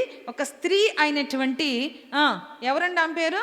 దెబోరాని తీసుకుని వెళ్ళాడు. అంటే అవి ప్రవక్తి. ఆమె తోడొస్తే గనక, ఆమె తనతో ఉంటే గనక తనకి విజయము అనుకున్నాడు. దేవుని సన్నిధి కంటే ఎక్కువ ఏం ఆశించాడండి? ఆమె యొక్క తోడును అక్కడ ఆశించాడు. వేరేగా అర్థం చేసుకున్నారు కనుక ఆమె ఎవరండి? ప్రవక్తి. దేవుని వాక్కు ఆమె ద్వారా వచ్చి నీకు విజయం కావాలంటే దేవుడు చెప్పినట్టుగా నువ్వు వెళ్ళు, యుద్ధం చేయంటే నువ్వు చెప్పా కనుక నువ్వు కూడా నాతో వస్తే నాకు విజయం అని అతడు అనుకున్నాడు. అయితే ఇతడు యుద్ధం అయితే పరాక్రమవంతంగా చేశాడు, యుద్ధంలో జయమైతే వస్తుంది. ఈ సిసెరా ఏం చేశాడంటే పారిపోయి ఎక్కడికి వెళ్ళాడంటే ఒక గుడారము దగ్గరికి వెళ్ళాడు. ఏంటా గుడారము అని అంటే ఇక్కడ విషయం మనకి అర్థం కావాలి. ఇప్పుడు ఇక్కడ నుంచి మనం ఎవరన్నా పారిపోతున్నాం అనుకుందాం. పారిపోతుంటే ఎవరింటికి వెళ్ళగలం? ఈ ఏరియాలో వెనకింటికి, ఆ ఇంటికి వెళ్ళగలమా? మ్యాక్సిమం దగ్గరున్న విక్టోరియా సిస్టర్ ఇంటికి వెళ్ళగలం, ఎందుకంటే మనోళ్ళని ఉద్దేశం. లేదు అని అంటే అనసూయ సిస్టర్ వాళ్ళ ఇంటికి పరిగెట్టగలరు, ఎందుకంటే దేవుని ఎరిగిన వాళ్ళు అని. అంతే కదా. ఫస్ట్ ప్రిఫరెన్స్ ఎవరికి ఇస్తాం? ఇటువైపు అయితే విక్టోరియా సిస్టర్కి ఇస్తాం. సెకండ్ ప్రిఫరెన్స్ ఎవరికి ఇస్తాం? ఈ సిస్టర్కి ఇస్తాం కదా. అంటే కొంచెం సమాధానం ఉంది, కొంచెం తెలిసిన వాళ్ళు గనక అక్కడికి పారిపోవడానికి ట్రై చేస్తాం. ఈ యొక్క సిసెరా కూడా ఏం చేశాడంటే తన ఎరిగి ఉన్నటువంటి కొన్ని ఏరియాస్ ఉన్నాయి కదా, ఆ ఏరియాకి పరుగొత్తుకొని వెళ్ళిపోతే అక్కడున్న ఆ గుడారము ఖాళీగా ఉందనుకుని దాంట్లోకి వెళ్ళిపోతే ఆ గుడారం ఎవరిది అని అంటే గనక యాయేలు. ఈ యాయేలు ఎవరు అని అంటే గనక హెబెరు కయీనీయుడగు హేబేరు భార్య. కయీనీయుడగు, కయీను ఎవరండి? కయీను తెలుసా మనకి? కయీను తెలుసా తెలీదా? అబ్రహాం యొక్క కుమారుడు కయీను అండ్ హేబేలు. అంటే హేబేలు చనిపోయాడు మనకు తెలుసు. ఆ కయ్యను నుంచి అలాగ కంటిన్యూ అవుతూ జనాంగం పెరుగుతూ ఉంది. అలాంటి కయీనీయుడు వంశస్థుడైనటువంటి ఈ హేబేరు యొక్క భార్య పేరు ఏంటి? యాయేలు. ఈ యాయేలు గుడారానికి అతడు వెళ్ళిపోయాడటండి. వెళ్ళిపోతే ఆమె ఏం చేస్తుందంటే, నువ్వేం భయపడకయ్యా, నువ్వు ఇక్కడ దాక్కోవచ్చు అంటే అతడేమన్నాడంటే, ఓహో ఈమె బాగానే నాకు చెబుతుంది, బాగానే నాకు ఆశ్రయం ఇస్తుంది అని చెప్పేసి అక్కడ పడుకున్నాడంట. నాకు దాహానికి ఏమన్నా ఇయ్యంటే పాల బుడ్డి విప్పి ఇచ్చింది. పాలు తాగి ఆయన ఏం చేశాడంటే అక్కడ పడుకుంటే ఆమె ఏం చేసిందంటే అతన్ని గొంగళితో కప్పిందంట. అతడు అంటున్నాడు, నమ్మి అంటున్నాడు, ఎవరన్నా వస్తే ఇక్కడ ఎవరు లేరని చెప్పు సుమా అని చెప్తా ఉన్నాడు. ఆమె సరే అని అన్నది. ఇక్కడ ఈ యాయేలు అనేటువంటి మాటకి అర్థం ఏంటంటే, జనరల్గా అయితే అకార్డింగ్ టు హిస్టరీ అంటే బైబిల్ బుక్స్ ప్రకారం ఏంటంటే ఆమె కొండ మేక అని, అడవి మేక అని అర్థం. యాయేలు అంటే అర్థం ఏంటంటే అడవి మేక. ఈ అడవి మేక కోసం నిజానికి నాకు తెలియదు, కానీ ఈ బుక్స్ ప్రకారం మనం మీనింగ్స్ చూసుకుంటూ వెళ్తే కనుక చాలా వివేకము తెలివైనదిగా ఉంటుందంట అడవి మేక. అలాంటి అర్థం ఇచ్చే పేరు కలిగినటువంటి వ్యక్తి ఎవరండి? ఈ యాయేలు. ఈ యాయేలు ఎంత వివేకము కలిగినటువంటి స్త్రీ అనంటే ఇక్కడ తర్వాత వచనాలు చదివితే మనకి అర్థమవుతుంది. ఎవరండి ఈమె? చాలా వివేకము కలిగినటువంటి స్త్రీ, చాలా జ్ఞానము కలిగి తెలివిగా స్పాంటేనియస్గా ప్రవర్తించేటువంటి స్త్రీగా బైబిల్లో ఆమెని వివరించడం అనేది జరిగింది. ఏం చేసింది ఇవిడి అని అంటే గనక తర్వాత వచనాలు చదివే కంటే నేను త్వరగా చెప్తానండి, ఎందుకంటే చాలా వచనాలు ఉన్నాయి కదా. రైట్. అయితే ఈ గుడారానికి అతను చొచ్చినప్పుడు ఆమె ఏం చేస్తుందో తెలుసండి, అతన్ని పడుకోబెట్టింది కదండి. ఏం చేస్తుంది? పాలిచ్చి, బుడ్డులో ఉన్న పాలిచ్చి ఆమెకి గొంగళ గప్పి పడుకోబెట్టింది. పడుకోబెడితే అతడు అలసట చేత గాఢ నిద్రలోకి వెళ్ళిపోయాడంట. ఎప్పుడైతే గాఢ నిద్రలోకి వెళ్ళిపోయారో అప్పుడు ఈమె ఏం చేసింది తెలుసండి, గుడారానికి కొట్టే మేకు పట్టుకుంది, ఆ సుత్తి పట్టుకుంది. పడుకున్న అతనికి ఈ కణత ఉంటుంది కదా, దీనిలో ఆ మేకు పెట్టి సుత్తేసి కొడితే అతడు ఏమైందంటండి, నేలకి అతుక్కుపోయి మరణించాడు. వెంటనే ఏం చేస్తుందంటే ఈ తరుముతూ వస్తున్నటువంటి ఈ బారాకుకి అతన్ని అప్పగించడం అనేది జరిగింది. ఇక్కడ మనం ఆలోచిస్తే మనకు ఫస్ట్ ఏమనిపిస్తుంది ఇనీషియల్గా, అరేరే పాపం ఆశ్రయం ఇచ్చి చంపుతాదా అనిపిస్తుంది కదా. అదంతా కూడా బైబిల్ ప్రకారం ఇక్కడ చూస్తే గనక ఎలాంటి సాతాను మన ఇంట్లోకి ఎంటర్ అయినా, ఎలాంటి లోకస్తుడు మన ఇంట్లోకి ఎంటర్ అయినా, ఎలాంటి పాపం మన దగ్గరికి వస్తున్నా, ఒకవేళ గనక శిశురాను కాపాడి ఆమె సరిగ్గా అతను ఎవరికి అప్పగించకుండా ఉంటే, అతని నిజంగానే కాపాడితే ఆమె ఏమవుతుందో తెలుసండి, తన గుడారం కాస్త మేడైపోద్ది. తన గుడారం కాస్త మేడైపోయి తన జీవితం కాస్త ఒక మంచి స్థితిలోకి వెళ్ళిపోద్ది అన్నమాట. అర్థమవుతుంది కదండి. కానీ ఈ వివేకముతో జ్ఞానంతో ఈమె ఏమి చేసిందో తెలుసా, ఈ వ్యక్తి ఎవరు? కనానీయుడు, మనకి సంబంధించిన వ్యక్తి కాదు, దేవుని యొక్క బిడ్డ కానే కాదు, దేవునికి సంబంధం లేనే లేదు అని వివేకముతో అతన్ని రానిచ్చింది. రానిచ్చి ఆమె ఏం చేసిందంటే, అందుకే ఆమె పేరేంటంటే వివేకము గల స్త్రీ అంట. అడవి మేక లాంటి తెలివి ధైర్యము కలిగినటువంటి స్త్రీ అని అక్కడ అర్థమిచ్చేటువంటి పేరు. ఆమె పేరు ఏంటి తెలుసా? యాయేలు. ఈమె అతన్ని చంపిందనమాట. సాతాను మన ఇంట్లోకి ప్రవేశిస్తూ ఉంటాడు ఎన్ని రకాలుగంటే ఎన్నో ఆశలు చూపించి కదండి. నేను గొప్ప స్థితిలో ఉన్నాను, సిసరాను 900 ఇనప రథాలు కలిగినటువంటి గొప్ప వ్యక్తిని నేను సుమా, నాకు గనక సహాయం చేస్తే ఇక్కడ ఏమవును ఈమె పరిస్థితి, గొప్పదిగా విరాసిల్లిపోను. కానీ ఏం చేస్తుందో తెలుసా, నీవు సాతానికి సంబంధించిన వ్యక్తి, ఇశ్రాయేలుడు కాదు, ఇశ్రాయేలు గోత్రానికి సంబంధించిన వాడువు కానే కాదని చెప్పి ఆ యొక్క మేకు పెట్టి కొట్టి చంపేసింది. ఇప్పుడు ఏంటనంటే ఈ ముందు వచనాలు మనం చూస్తే దెబోరా చెప్పినటువంటి మాట ఏంటండి ఇక్కడ, ఒక స్త్రీకి ఆ ఘనత చెందుతుంది, నీకు చెందదు అని. దేవుడు ఏర్పరచుకునేవారు ఎలా ఉంటుందండి, మనం అనుకోము. ఇక్కడ దేవుడు యాక్చువల్గా ఎవరిని ఏర్పరచుకున్నాడు? బారాకుని ఏర్పరచుకున్నాడు. బారాకుకి ఒక గొప్ప స్థానం ఇవ్వాలనుకున్నాడు దేవుడు. బారాకుని ఉన్నత స్థితిలో పెట్టాలనుకున్నాడు దేవుడు. కానీ బారాకు ఏం చేశాడంటే దేవుని సన్నిధిని కోరుకోకుండా ఆ యొక్క ప్రవచనం చెప్పినట్టు స్త్రీ సన్నిధిని కోరుకున్నాడు. తన ఘనత ఎక్కడికి వెళ్ళిపోయిందండి? ఒక నార్మల్ స్త్రీకి వెళ్ళిపోయింది. ఇక్కడ మనం వాక్యాన్ని చూస్తే గనక ఎవరి గుడారంలోకి దుష్టుడు ప్రవేశించాడు? యాయేలు. ఈ యొక్క యాయేలు గుడారంలోకి. మన గుడారము ఆమె దేంతో చంపిందటండి? కత్తో, లేదంటే ఏమంటారు, రుబ్రోకలో ఏదో అంటారు కదా, అది తీసుకొచ్చి నెత్తి మీద చంపొచ్చు కదా. ఇక్కడ ఆలోచిస్తే గనక గుడారాన్ని కొట్టే మేకు. గుడారానికి ఆధారం ఏంటో తెలుసా? గుడారానికి ఆధారం ఏంటో తెలుసా? మొట్టమొదటిగా స్ట్రైట్ పిల్లర్ ఉంటుంది. గుడారాన్ని మనం ఆలోచిస్తే తెలుసు కదండి. గుడారం అంటే టెంట్కి మధ్య ఆధారం ఏంటి? మనకేమో ఇవ పిల్లర్స్ ఆధారాలు కదా. గుడారానికి మెయిన్ పోల్ ఒకటి ఉంటుందండి మధ్యలో. ఆ పోల్ మొట్టమొదటి ఆధారం. ఆ పోల్తో పైకి లేచినప్పుడు గనక ఈ గుడారం నలుమూలలా మనం భూమికేసి దాన్ని కొట్టకపోతే ఏమవుద్ది? గాలికి ఎగురుతూ ఉంటుంది. దాన్ని కొట్టాలంటే మనకి ఏం కావాలి? సుత్తి కావాలి, మేకు కూడా కావాలి. అంటే దేవుని యొక్క పరిశుద్ధాత్మతో కూడినటువంటి వాక్యము కావాలి. వాక్యం అంటే సుత్తిని వాక్యానికి సాదృశ్యంగా చెప్తారు కదా. సుత్తిని కలిగి ఉండాలి. అక్కడ విశ్వాసం అనేటువంటి శక్తి కలిగినటువంటి మేకు అక్కడ ఉండాలి. మన ఇల్లు చుట్టూ ఏముండాలండి? మొట్టమొదట పోలెవరు? ప్రభువైనటువంటి యేసుక్రీస్తు. ఆయన్ని మధ్యవర్తిగా మన ఇంట్లో మన యొక్క గుడారాన్ని, మన జీవితాలను ఎత్తేటువంటి దేవునిగా ఆయన్ని గృహానికి అధిపతిగా పెట్టుకున్నట్లయితే చుట్టూ ఉన్నటువంటి ఆ స్థలం అంతటినీ కూడా వాక్యం చేత, ప్రార్థన చేత మనం గనక దిగగొట్టుకొని ఆయనలో మునిగి ఆయనలో మరి మనం పాతుకుపోయినట్లయితే గనక మన గుడారం ఎలాగుంటుందంట? దేవునికి ఇష్టకరమైనదై సాతాను శక్తిని ఓడించేదిగా ఉంటుందని దేవుని యొక్క వాక్యం ఇక్కడ సెలవిస్తుంది. అయితే మనం కూడా మరి దుష్టిని లోపలికి నెమ్మదిగా రప్పించి వాడిని దువ్వి అదని కాదండి అక్కడ అర్థం. మనం ఈ విషయం కాదు అర్థం చేసుకోవాల్సింది. వివేకంతో ఏ విధంగా దుష్టిని జయించిందో ఇది మన హృదయాలకి తీసుకోవాలి. జ్ఞానయుతంగా నడుచుకునే స్త్రీల వలె కుటుంబంలో స్త్రీలు ఉండాలి. అయితే మాకు కాదని బ్రదర్స్ అనుకోవడానికి వీలు లేదు.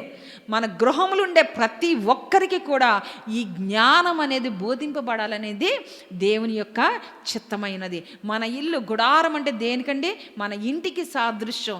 మన ఏదో గొప్పతనం కోసం మన ఇంటిని అప్పగించొద్దండి. ఏదో ఉన్నతమైన స్థితి కోసం మన ఇంటిని అప్పగించొద్దండి.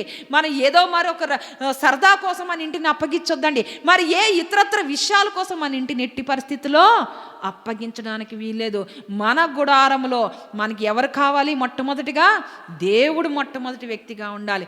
ఆయన మాత్రమే మన మెయిన్ పిల్లర్ లాగా ఉండాలి. ఇప్పుడు చుట్టూ కూడా విశ్వాసం ఉంది అంటే చుట్టూ మనకి ఏమది సుత్తు పట్టుకొని మరి మేకులతో కొట్టామనుకుందాం. గుడారం లెగిస్తారు, దాంట్లో మనం ఉండగలమా? ఉండలేం. మనకి ఎవరుంటేనే గుడారం ఉంటుంది? ఆ మెయిన్ పిల్లర్ ఉంటేనే గుడారం పైకి లెగిస్తుంది. అది నివసింప తగిన యోగ్యమైనదిగా ఉంటుంది. సరే, బాగుంది. మరి మధ్యలో పిల్లర్ ఉంది, యేసుప్రభువుని పెట్టుకున్నాం. చుట్టూ విశ్వాసం లేదు, వాక్యం లేదు. కుదురుతుందా? కుదరదు కదండి.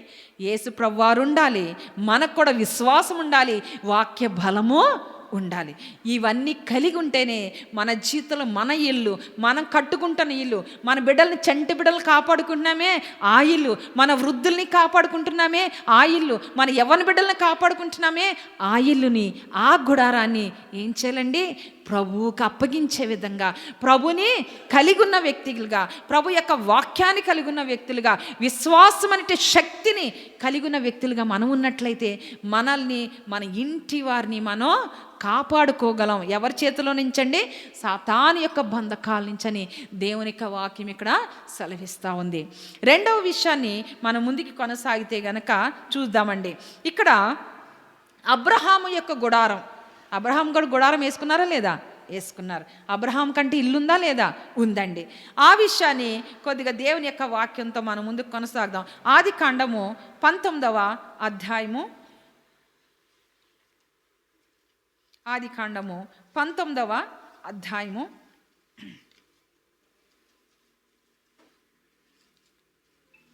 సారీ, ఆదికాండం 13th అండి.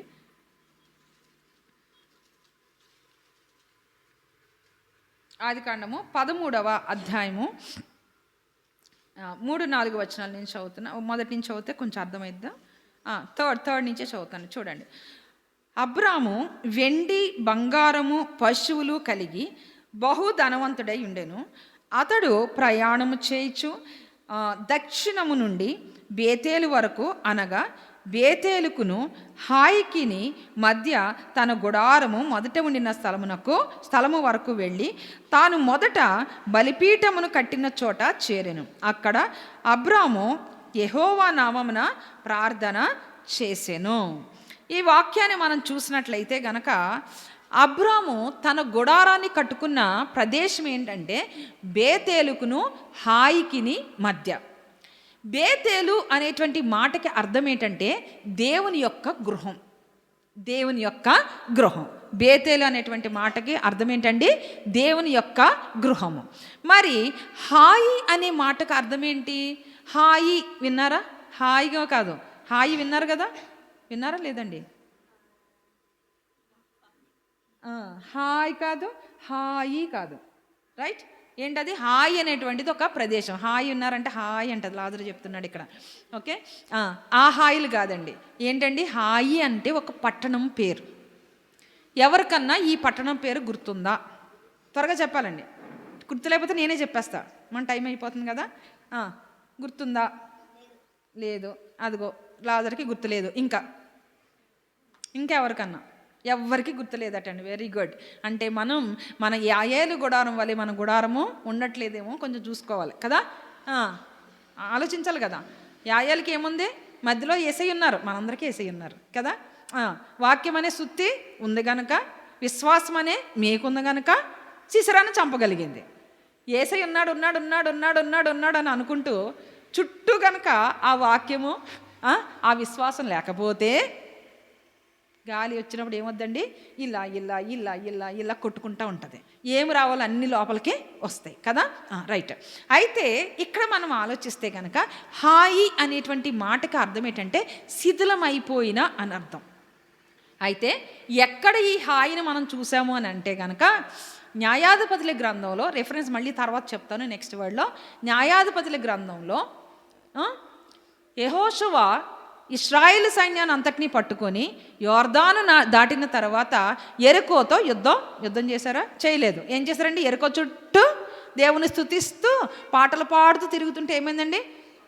యెరికో గోడలు కూలిపోయినాయి. యెరికో గోడలు ఏమైపోయినాయి? కూలిపోయినాయి. కూలిపోయిన తర్వాత వీళ్ళు ఏమనుకున్నారనంటే, దేవుడు ఏం చెప్పారు అక్కడ? ఎంత మాత్రము శాపగ్రస్తమైనది తీసుకోకూడదు అని చెప్పాడు కదా దేవుడు. చెప్పారు. చెబితే అక్కడ సంగతి యాక్చువల్గా దీని తర్వాత అది చెప్దాం అనుకున్నాను, కానీ ముందుకు రావాల్సి వస్తుంది. మీకు రిఫరెన్స్ కావాలి అని అంటే కనుక న్యాయాధిపతులు 7వ అధ్యాయము 21వ వచనంలో మనకి కనిపిస్తూ ఉంటుంది ఈ మాట. అయితే మీరు కన్ఫ్యూజ్ అవనంటే అక్కడి నుంచి మళ్ళీ వెనక్కి వద్దాం, సరేనా? Right, okay, right. న్యాయాధిపతుల గ్రంథం 7వ అధ్యాయము 21వ వచనం. న్యాయాధిపతులు సారీ ఆకాను గుడారం. ఓకే, మీకు హాయి గురించి చెప్పాలి కదండి. యెహోషువ తీయండి. యెహోషువ గ్రంథము 7వ అధ్యాయము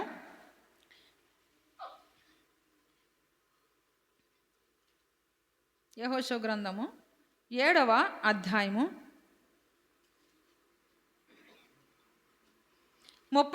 21వ వచనంలో మనం చూస్తే గనక ఇక్కడ జరిగిన విషయం ఏంటి అని అంటే, ఈ యెరికోతో యుద్ధం చేసినప్పుడు, అంటే ఆ యెరికో అంత పట్టణం నాశనం అయిపోయినప్పుడు దేవుడు ఏం చెప్పారంటే యెరికోను శుభ్రంగా కాల్చేయమని చెప్పారండి.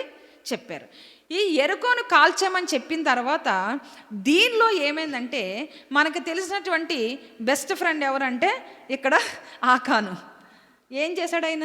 ఎందుకు అలాగన్నానంటే చిన్నపాటి ఆశ. దేవుడేమో మీకు బంగారపు భవిష్యత్తు ఇస్తా, బంగారపు ఇల్లు ఇస్తా, బంగారంతో కూడినటువంటి బంగారాలు అంటే పాలుతెన్నులు ప్రవహించే ఇల్లునిస్తా, ఆ యొక్క ప్రదేశాన్ని ఇస్తా అని దేవుడు చెప్తే ఈయన దేనికోసం ఆలోచించాడు? చిన్న ముక్కు కమ్మంట, 2 వస్త్రాలంట, చిన్న వెండంట, ఆశించడం లేదండి. దేవుడు చెప్పిన మాట ఏంటంటే సమూల నాశనం చేసి మొత్తము కూడా కాల్చేసి బూడిద చేయమని దేవుడు చెప్తా ఉంటే 2:15 ఓకే, దేవుడు చెప్తా ఉంటే ఇక్కడ జరిగింది విషయం ఏంటి అని అంటే గనక, ఇక్కడ జరిగిన విషయం ఏంటి అని అంటే ఇతడు ఏం చేశాడు, ఆలోచించాడు అనమాట, ఆశించాడు. ఇది ఉంటే గనక నేను దాచుకోవచ్చు, నా జీవితం బాగుపడదని ఎందుకు అనుకున్నాడో తెలియదండి. చిన్న దానికోసం, ఈ లోకంలో జరిగే ఆ చిన్న దానికోసం ఆశించి ఏం చేశాడు తెలుసండి, శాపాన్ని ఎక్కడ తీసుకొచ్చాడు తెలుసా, తన ఇంటి అంతటికి, తన గుడారం అంతటికి శాపాన్ని తీసుకొచ్చేశాడు. ఎవరండి, ఆకాను. తన ఇంటి వరకు తెస్తే బాగానే ఉండునేమో, తన యొక్క వంశానికి తెచ్చుంటే బాగానే ఉండినేమో, కానీ ఎవరికి తెచ్చాడు తెలుసా శాపాన్ని, ఇశ్రాయేలు వంశంలో అన్నిటికీ, ఇశ్రాయేలు జనాంగం అంతటికీ శాపాన్ని తెచ్చాడు. ఏమి ఆ శాపము అని అంటే గనక, ఇశ్రాయేలీలు ఈ విధంగా యుద్ధం చేసిన తర్వాత జయాన్ని పొందుకుంటే, జయాన్ని పొందుకున్న తర్వాత ఏం చేశారంటే వీళ్ళు, ఈ ప్రాకారాలన్నీ కూలిపోయినాయి, అన్నీ బాగానే ఉన్నాయి, మనం జయాన్ని పొందుకున్నాము అని అనుకున్నాక చిన్న పట్టణం అడ్డొచ్చిందటండి. ఏం పట్టణం అండి, చిన్న పట్టణము అడ్డొచ్చిందంట. ఆ పట్టణం పేరే హాయి. ఆ పట్టణం పేరేంటి, ఇప్పుడు తెలిసిందా లాజర్, ఆ పట్టణం పేరేంటి, హాయి అనేటువంటి పట్టణం అనమాట. రైట్, ఈ హాయి అనేటువంటి పట్టణం దగ్గర ఇక్కడ ఏమైందని అంటే కనుక, ఇంకా చాలా ఎక్కువ నవ్వకూడదు.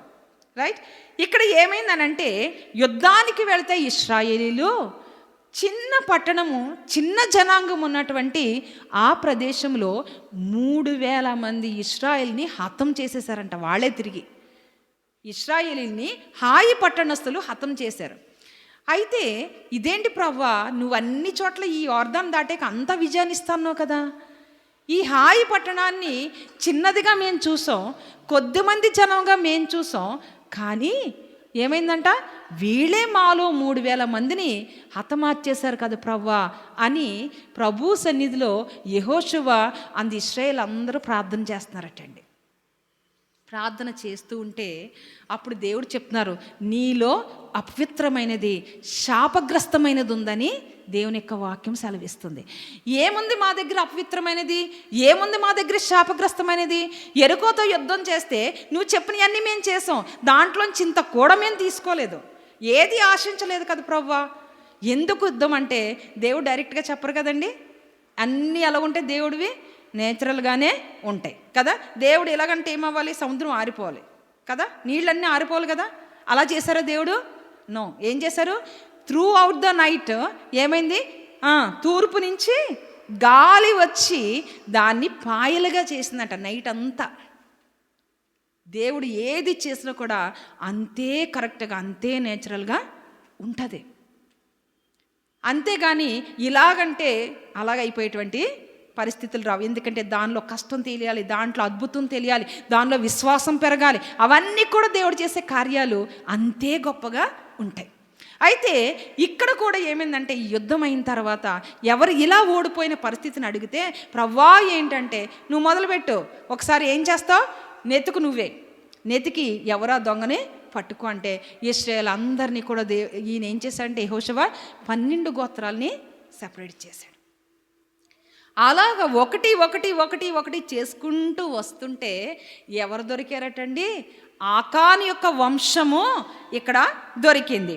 ఇక్కడ అతడు చేసింది పాపం ఏమీ లేదు, ఎంతో చెప్తుంటే మీరు ఆశ్చర్యపోతారు. మనకు బాగా తెలుసు, ఒక షీనారు పై వస్త్రం అటండి, తర్వాత 200 తులముల వెండి, 50 తులముల ఎత్తుగల ఒక బంగారు కమ్మె. అంతకు మించి అతడు ఏం ఆశించలే.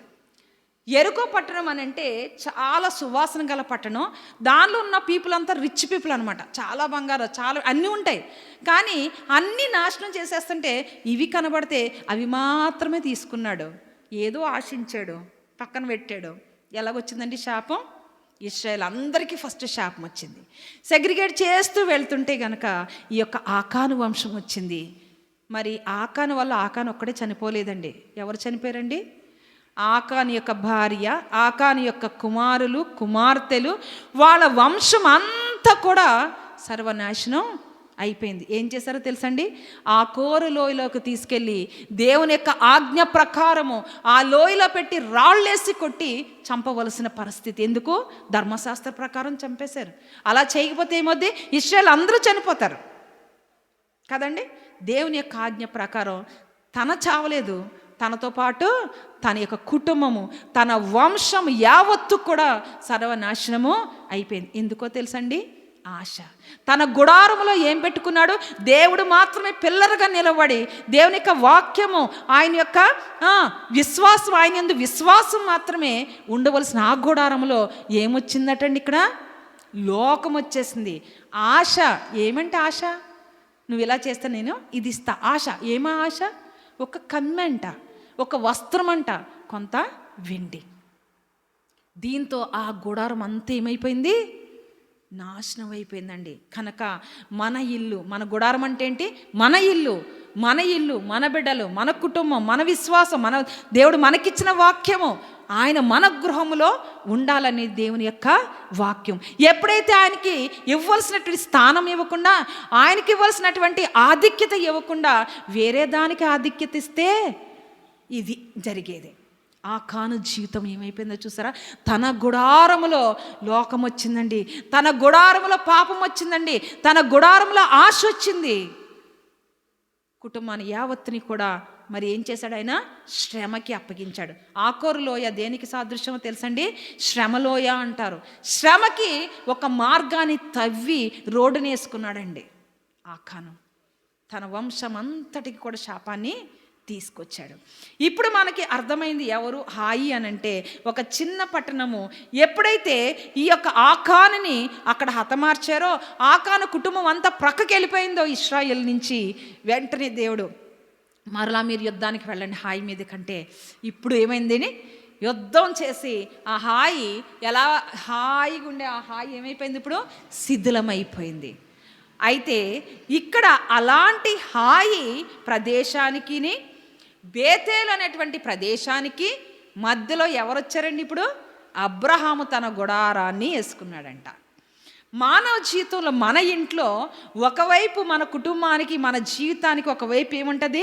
శిథిలమైన పరిస్థితి. ఒకవైపు ఏముంటుందండి? దేవుని యొక్క గృహము ఉంటుంది. Choice is yours. ఇది కావాలా, ఇది కావాలా? దేవుడు చెప్తా ఉన్నారు ఏమనంటే, ఇదిగో శిథిలమైనటువంటి ఆ హాయి లాంటి బ్రతుకులు ఉన్నాయి, ఒక పక్కన దేవుని గృహం అనేటువంటిది మనకి ఒకవైపు ఉంది. ఏది నీకు కావాలి? ఏది కోరుకోబోతున్నావు? అయితే ఈ యొక్క అబ్రహాం ఏం చేశాడో తెలుసండి? తెలివిగా అటు నాకు హాయొద్దు ప్రవ్వా, ఇది కాదు, కానీ మధ్యలోనే ఏం చేశాడు? బలిపీఠాన్ని కట్టాడు. దేవునికి స్తోత్రం, హల్లెలూయా. బలిపీఠాన్ని కట్టాడు. ఈ బలిపీఠం ఏం చేస్తుందండి? అప్పుడు ఎటు నడిపిస్తుంది ఈ బలిపీఠం? హాయి పట్టణానికి నడిపిస్తుందా? బేతేలుకి నడిపిస్తుందా? బేతేలికి నడిపిస్తుంది. దేవునికి స్తోత్రం. ఎప్పుడైతే ఈ యొక్క అబ్రహాము బలిపీఠాన్ని కట్టి దేవుని స్తుతించాడో, అయ్యా నా బ్రతికి శ్రమ ఉంది, మంచి ఉంది కదా, తగ్గిపోయి దీనత్వం ఉంది, నీవిచ్చే ఆశీర్వాదం కూడా ఉంది, మరణం ఉంది, జీవం ఉంది, అన్నీ నాకు రెండు పక్కల ఉన్నాయి. ప్రవ్వా, నేను నీ మార్గంలో నేను నడవాలంటే, నీ వాక్యంలో నేను ముందుకు వెళ్ళాలంటే నేనేం చేయాలో నాకు సహాయం ఇచ్చేవని బలిపీఠాన్ని కట్టి దేవుణ్ణి స్తుతించి ఆయన నామాన్ని ఘనపరిచాడు. దేవుడు ఏం చేశాడండి? అప్పుడు ఎక్కడికి నడిపిస్తాడైనా? ఆయన గృహానికి, బేతేలికే ఆయన నడిపించాడు. గనక అబ్రహాము ఎలాగున్నాడో తెలుసండి? ఇప్పుడు గొప్ప ధనవంతుడిగా ఉన్నాడు. ఏం పట్టుకొచ్చాడండి అబ్రహాము? కనానికి నడుస్తున్నప్పుడు దేవుడు చెప్పాడు ఎల్లు పదా, అన్నీ వదిలేసినాడు అంటే ఏం తీసుకుని వచ్చాడండి అబ్రహాము? తన భార్యని, తన సహోదరుని, కుమారుని పట్టుకుని వస్తాడంతే, ఇంకేం తెల్లదైనా. దేవుడు ఏమిచ్చాడు? ఆ ప్రదేశం అంతటిలో కూడా అతన్ని ఏం చేశాడటండి? దేవుడు ఉన్నతమైన వ్యక్తిగా చేశాడంట. ఎందుకో తెలుసా? తన గుడారం ఎక్కడ వేసుకున్నాడైనా, తన బలిపీఠం ఎక్కడ పెట్టాడైనా, దేనికోసం? ఇటు లోకమున్నది, ఇది దేవుని యొక్క గృహము. రెండిట్లకి మధ్యలో బలిపీఠాన్ని కట్టి దేవుని స్తుతిస్తే దేవుడు ఏం చేశాడండి? ఆయన ఎక్కడికి నడిపించాడు? ఆ బేతేలైనటువంటి ఆయన గృహంలో స్థిరత్వాన్ని అతడికి అనుగ్రహించాడు. దేవునికి స్తోత్రం, హల్లెలూయా. ఈ దినాన దేవుని యొక్క శక్తితో దేవుడు మనతో మాట్లాడుతున్నారు. ఏమని తెలుసా? నీ గుడారములు అన్నీ ఉంటే చుట్టూ, నీ గుడారములు ఉండకూడదు. నీ గుడారం చుట్టూ అన్నీ ఉంటాయి పాపము, మరి దేవుని యొక్క కార్యము. లోకము దేవుని యొక్క సన్నిధి, ఆయన ప్రేమ లోకము యొక్క ప్రేమ, ఆయన యొక్క ఆశీర్వాదము లోకం ఇచ్చే ఆశీర్వాదం. చాలా ఉంటాయండి, రెండు వైపులు అన్ని ఆపోజిటే కదా. దేవుడు ఒక మాట అయితే చెప్తున్నారు, వాక్యాలు ఏమని చెప్తున్నారు? విశ్వాసకి అవిశ్వాసితో పొత్తేంటి? నీకేం కావాలి? దేవుని బిడ్డలకి విగ్రహారాధనకో సంబంధం ఏంటి? దేవుడు చెప్తున్నాడు మనకి ఈరోజు. కనుక నీ గుడారంలో చుట్టూ ఎన్నన్నా కానీ నీ గుడారంలోకి రావడానికి వీల్లేదు.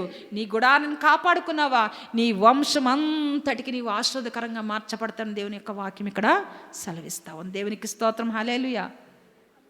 యాయేలు కూడా ఏం చేస్తుందండి? మొట్టమొదటి మనం చూసినప్పుడు యాయేలు ఏం చేస్తుందండి? తన గుడారాన్ని దేవునితో నింపుకుంది, వివేచనతో నింపుకుంది. ఎందుకంటే దేవుని వాక్యం సెలవిస్తున్న సామంతుల గ్రంథంలో ఏమని?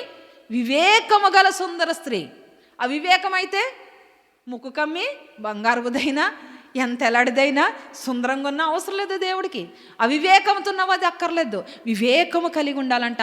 అలాంటి వివేకాన్ని కలిగి మన గుడారాన్ని కట్టుకున్నప్పుడు దేవుడు ఈరోజు మనతో మాట్లాడుతున్నారు. ఆయన కృపను ఎల్లప్పుడూ మనతో ఉంచి మనతో పాటు మన కుటుంబస్తులందరినీ కాపాడుతానని ఆయన వాక్యం ద్వారా ఈరోజు మనతో మాట్లాడుతూ ఉన్నారు. ఇక్కడ ఇంకొక మాట చెప్పి నేను ముగిస్తానండి. ఆదికాండము 18వ అధ్యాయము 9వ వచనంలో మరొక గుడారాన్ని మనం చూద్దామండి. ఆదికాండము 18వ అధ్యాయము 9వ వచనం. ఈ గుడారం ఎవరిదంటే శారా గుడారం అండి. వారు అతనితో, నీ భార్య అయిన శారా ఎక్కడ ఉన్నదని అడుగగా అతడు, అదిగో గుడారంలో ఉన్నదని చెప్పాను. చాలండి, ఇంత చాలు మనకి. ఎక్కడుందటండి శారా? గుడారంలో. ఎవరి గుడారంలో? తన గుడారంలో తను ఉంది. ఈ మాట నేను స్త్రీనే గనక, ఇక్కడ స్త్రీలు కూడా ఎక్కువ ఉన్నారు గనక, పురుషులున్నా స్త్రీలున్నా, దేవుడు కుమారుడు అంటే కుమారుడికిని, అమ్మ కుమార్తె అంటే కుమార్తెకిని సంబంధించింది కాదండి ఆ వాక్యం, అందరికీ కదా. స్త్రీ అని దేవుడు చెప్తే స్త్రీకి ఒక్కటే కాదండి, పురుషునికి కూడా. ఆయన స్వరూపంలోనే చేశారు గనక ఇక్కడ వాక్యంలో స్త్రీ అంటే ఓన్లీ స్త్రీకని అనుకున్నారు కనుక, ఎప్పుడన్నా కనుక సందర్భం గురించి దేవుడు రెండు కలిపి మాట్లాడినప్పుడే మనం అలాగ అర్థం చేసుకోవాలి. రైట్.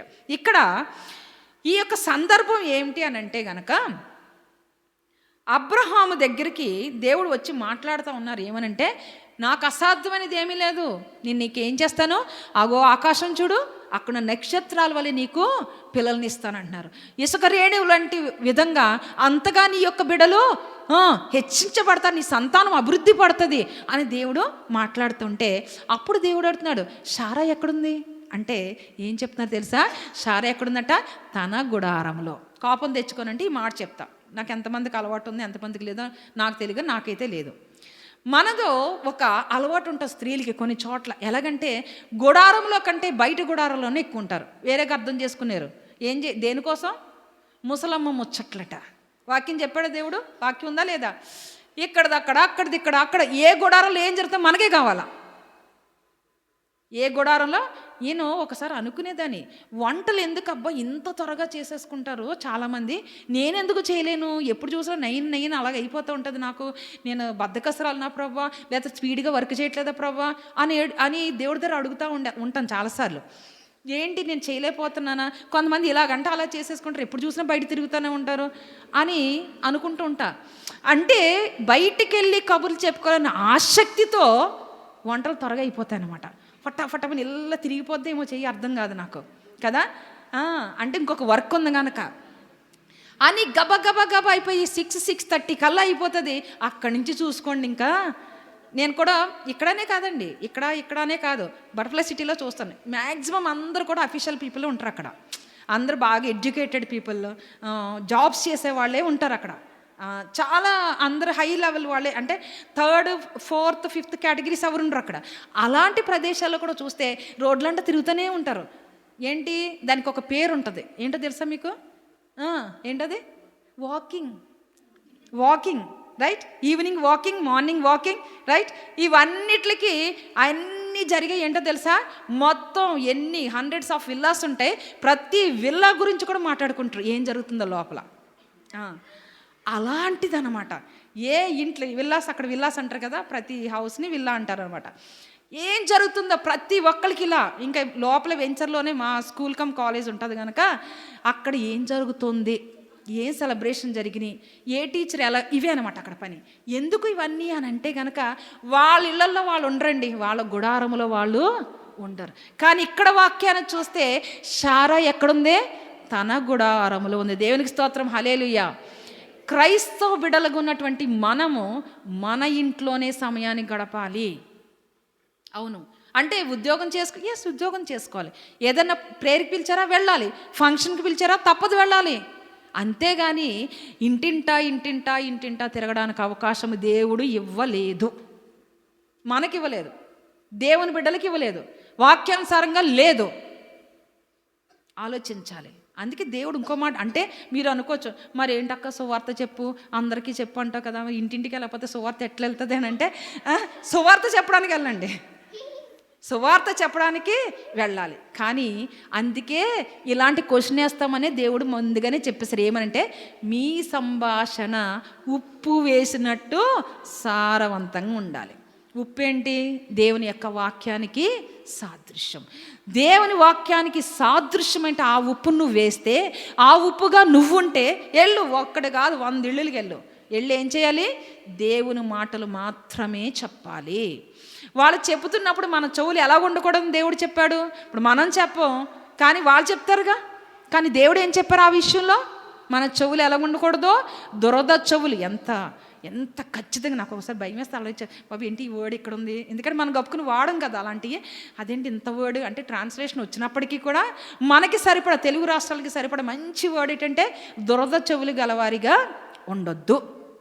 అది దేవుని యొక్క వాక్యం. వినేవారిగా దేవుని యొక్క వాక్యం వింటే ఏమొస్తుంది? విశ్వాసం. ఇతరులమైనటువంటి వ్యర్థమైన ముసలం ముచ్చట్లు వింటే ఏమవుతుంది? ఎక్కువైతుంది అన్నమాట కదా. కనుక దేవుడు చెప్తున్నటువంటి ఈ మాట ఈరోజు మనతో మాట్లాడుతున్నారు. ఎంత ఖచ్చితంగా ఎవరు చెప్తున్నారు ఈ మాట? ఎవరు చెప్తున్నారండి? దేవుడికి ఎవరు చెప్తున్నారు ఈ మాట? దేవుడికి తెలీదా? తెలుసు. శారా ఎక్కడుందంటే తన గుడారములో ఉంటుంది. తన గుడారములో ఉంది అనేటికి విధంగా, ప్రవ్వా నేను ఎక్కడున్నా? నీ ఇంటిలోనే ఉన్నా, బేతెల్లోనే ఉన్నాను ప్రవ్వా. నేను హాయికి వెళ్ళలేదు, మరొక ఎక్కడ గుడారంలోకి నేను వెళ్ళలేదు.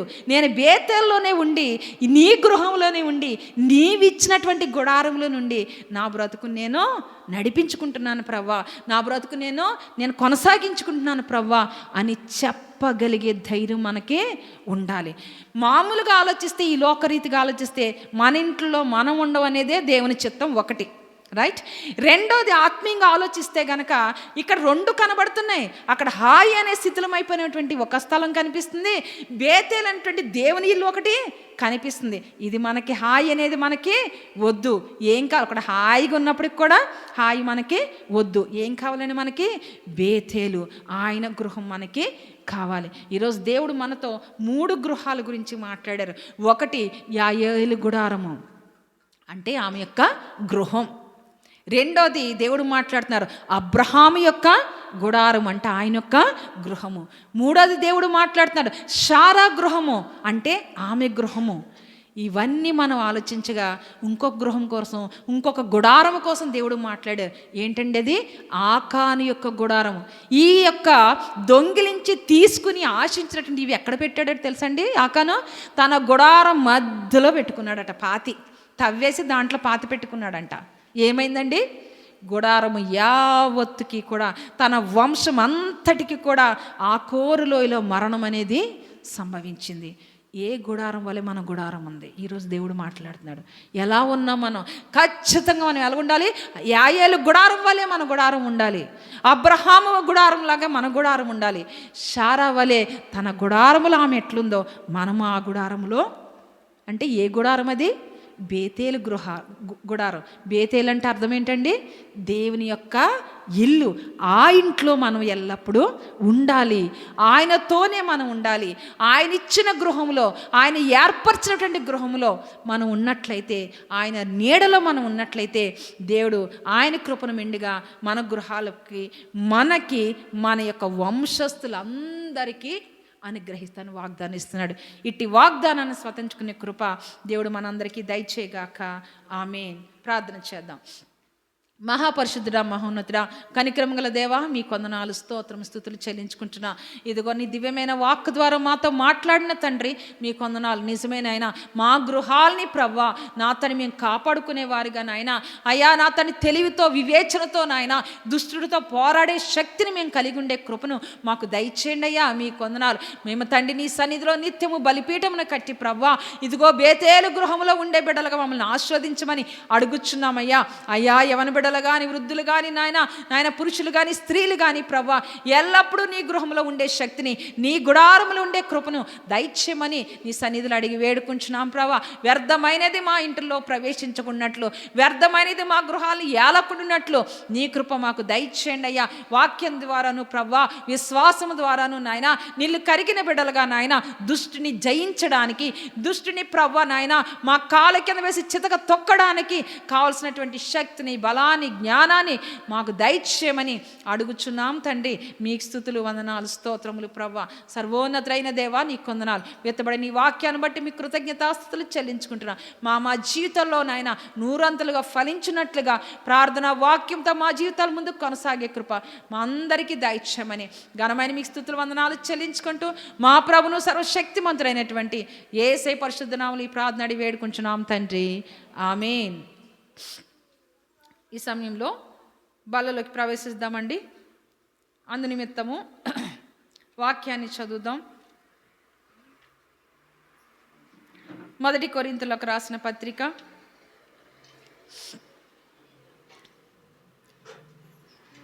11వ అధ్యాయము 23వ వచనం నుంచి 33వ వచనం వరకు మన మధ్య ఉన్నటువంటి సిస్టర్ సుమిత్ర గారు ముందుకు వచ్చి చదవలసిందిగా ప్రభు పేరిట మనవి చేస్తూ ఉన్నానండి.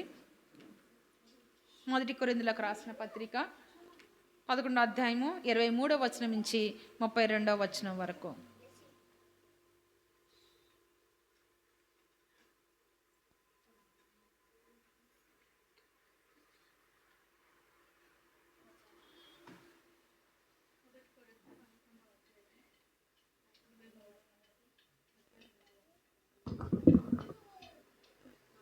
నేను మీకు అప్పగించిన దానిని ప్రభువు వలన పొంది తిని, ప్రభువైన యేసు తాను అప్పగించబడిన రాత్రి ఒక రొట్టెను ఎత్తుకొని కృతజ్ఞతాస్తుతులు చెల్లించి దానిని విరిచి, ఇది మీ కొరకైన నా శరీరము, నన్ను జ్ఞాపకం చేసుకొనుటకై దీనిని చేయుడని చెప్పెను. ఆ ప్రకారమే భోజనమైన పిమ్మట ఆయన పాత్రను ఎత్తుకొని, ఈ పాత్ర నా రక్తం వలనైన క్రొత్త నిబంధన, మీరు దీనిలోనిది త్రాగునప్పుడెల్లా నన్ను జ్ఞాపకం చేసుకొనుటకై దీనిని చేయుడని చెప్పెను. మీరు ఆ రొట్టెను తిని ఈ పాత్రలోనిది త్రాగునప్పుడెల్లా ప్రభువు వచ్చు వరకు ఆయన మరణమును ప్రచురించుదురు. కాబట్టి ఎవడు అయోగ్యముగా ప్రభు యొక్క రొట్టెను తినునో లేక ఆయన పాత్రలోనిది త్రాగునో వాడు ప్రభు యొక్క శరీరమును గూర్చియు రక్తమును గూర్చియు అపరాధి అగును. కాబట్టి ప్రతి మనుష్యుడు తన్ను తాను పరీక్షించుకొనవలెను. అలాగు చేసి ఆ రొట్టెను తిని ఆ పాత్రలోనిది త్రాగవలెను. ప్రభు శరీరమని వివేచింపక తిని త్రాగువాడు తనకు శిక్షావిధి కలుగుటకే తిని త్రాగుచున్నాడు. ఇందువలననే మీలో అనేకులు బలహీనులను రోగులునే ఉన్నారు. చాలామంది నిద్రించుచున్నారు.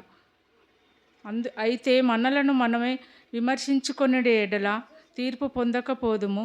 మనము తీర్పు పొందిన ఎడల లోకంతో పాటు శిక్షావిధి కలుగకుండునట్లు ప్రభు చేత శిక్షించబడుచున్నాము. కాబట్టి నా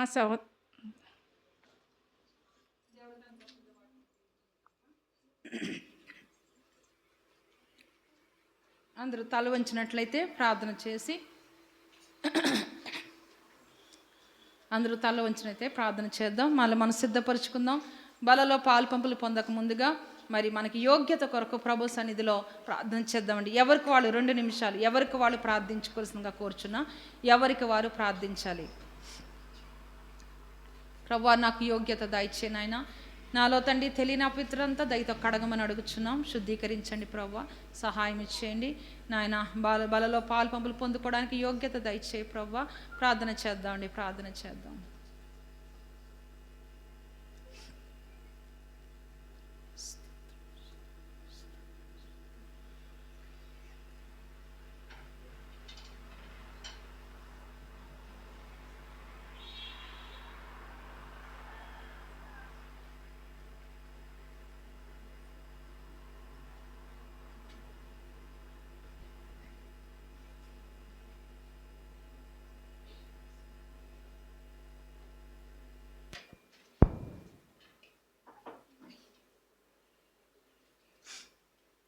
ప్రార్థన చేద్దాం. మహాపరిశుద్ధుడా, మహోన్నతుడా, సర్వకృపానిధికి దేవా, మీకు వందనాలు, స్తోత్రం తండ్రి. సర్వాధికారి అయిన తండ్రి మీకు వందనాలు ప్రభా. అత్యున్నతుడా మీకు స్తుతులు స్తోత్రములు వందనాలు. సజీవుడా మీకు స్తుతులు స్తోత్రములు వందనాలు తండ్రి. ఇదిగో నాయన మీరు నా కొరకు మా కొరకు ప్రభా అయ్యా నాయన సిలువలో బలియాగమైంది ప్రభా. ఎందుకు పనికిరాని మమ్మల్ని ప్రేమించి ప్రభా అయ్యా పాపముల చేతను అపరాధముల చేతను చచ్చిన వారుగా మేము ఉంటే ప్రభా మమ్మల్ని అలాగే నాయన మా పాపంలో విడిచిపెట్టగా నా తండ్రి మమ్మల్ని ప్రేమించి నాయన మమ్మల్ని ఆదరించి ప్రభు మమ్మల్ని రక్షించి నీ బిడ్డలుగా చేసుకున్న తండ్రి మీకు వందనాలు స్తోత్రములు. నా కొరకు మా కొరకు ప్రభా సిలువలో బలియాగమైన తండ్రి నాయన నీ శరీరాన్ని ప్రభా నా తండ్రి మా కొరకు ప్రభా నీ రక్తాన్ని మా కొరకు నా తండ్రి దారబోసిన దేవా నీ కొందనాలు. ఇదిగో ఈ సమయంలో ప్రభా నీ శరీరానికి సాదృశ్యమైనటువంటి నాయన ఈ రొట్టెను మేము భుజించుచుండగా నాయన మీ మరణములోను ప్రభా జీవంలోను పాలు పంపులు కలిగిన బిడ్డలుగా మమ్మల్ని ఉంచండి తండ్రి నాయన. నా కొరకు మా కొరకు చిందించబడినటువంటి రక్తాన్ని నాయన రక్తానికి సాదృశ్యమైనటువంటి ద్రాక్షరసము తీసుకొని చుండగా నాయన హృదయ శుద్ధిని పరిశుద్ధతను పవిత్రతను మాలో దయచేసి అయ్యా నా తండ్రి ఇదిగో మీ మరణమునందు ప్రవ్వ నాయన నీ యొక్క తండ్రి పునరుద్ధానమందు ప్రవ్వ పాలు పంపులు పొందుకున్న బిడ్డలుగా నాయన భాగస్వాములుగా మమ్మల్ని చేయమని నిత్య జీవానికి వారసులుగా మమ్మల్ని మార్చమని వేడుకుంటున్నాం ప్రభు నీ కొందనాలు తండ్రి. ఇదిగో నా తండ్రి నాయన తండ్రిని బలలో పాలు పంపులు పొందుకోవడానికి మా అందరికీ యోగ్యత దయచే ప్రభా. ఏ అపవిత్రత యోగ్యత మాలో లేకున్నట్లు శుద్ధీకరించి పరిశుద్ధపరిచి నీ కృపాదీవెన మాకు దయచేయమని ఘనమైన మీకు స్తుతులు చెల్లించుకుంటూ నీ యొక్క బలను బట్టి ప్రభా బలమును శక్తిని ఆత్మీయ జీవితంలో నాయన తండ్రి నాయన నిత్యం జీవను పొందుకునే విధంగా నాయన బలమైన సాధనాలుగాను ప్రభా పరిశుద్ధమైన జీవితాన్ని కొనసాగించుకునే బిడ్డలుగాను మమ్మల్ని అందరినీ తయారు చేయమని యేసే పరిశుద్ధ నామములో ఈ ప్రార్థన వేడుకుంటున్నాం తండ్రి, ఆమేన్.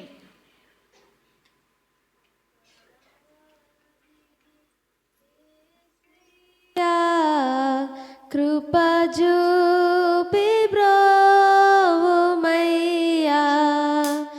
అపరాధిని యేసయ్యా కృప చూపి బ్రోవుమయ్యా నెపమెంచకయ నీ కృపలో నెపమెంచకయ నీ కృపలో నా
ప్రార్థన చేద్దాం.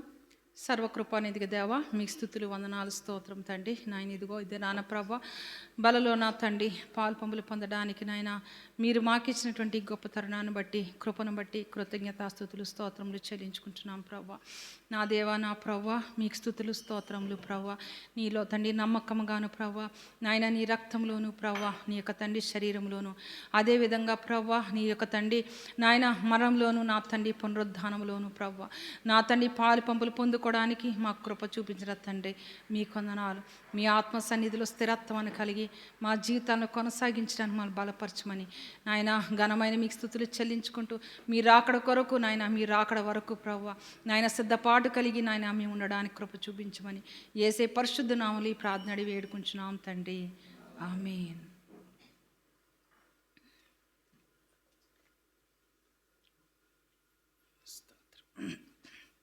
ఈ సమయంలో ప్రభు సన్నిధి తెచ్చినటువంటి కానుకలు సమర్పించుకుందామండి. కానుకలు సమర్పించుకొని చుండగా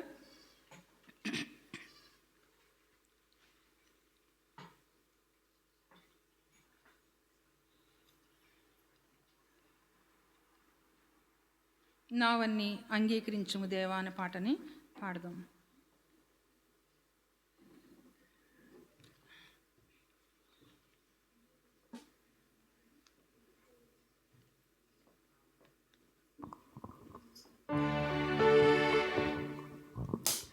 బుక్స్ ఉన్నట్లయితే 453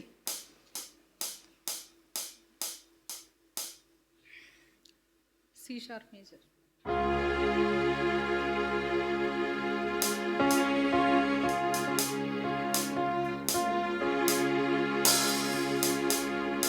వన్నీ అంగీకరించు మా దేవా, నన్నెప్పుడు నీవు కరుణించుమా.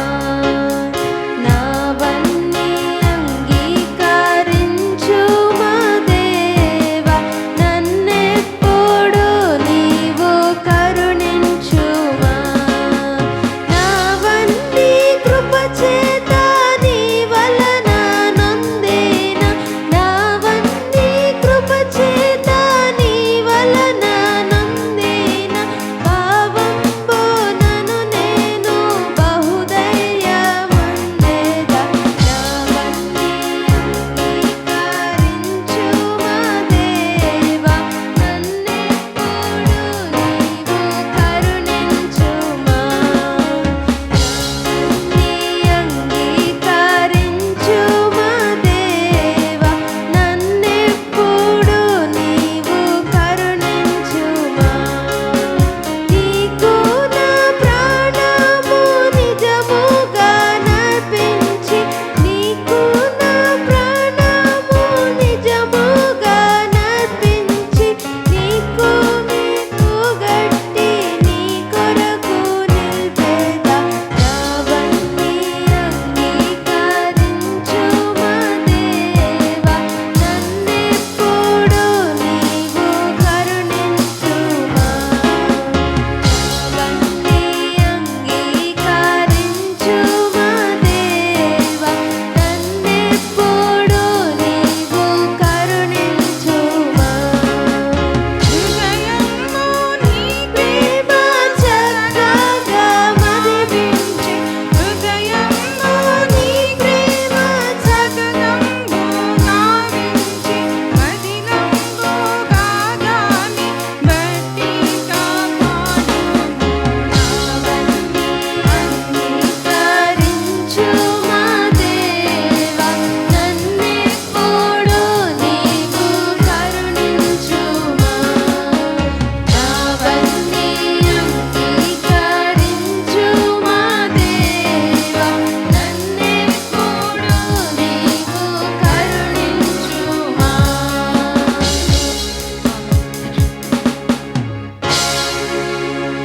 ఈ సమయంలో చివరి ప్రార్థనగా మన మధ్య ఉన్నటువంటి బ్రదర్ సామ్యుల్ గారు ముందుకు వచ్చి ప్రార్థన చేయవలసిందిగా ప్రభు పేరిట మనవి చేస్తున్నాం.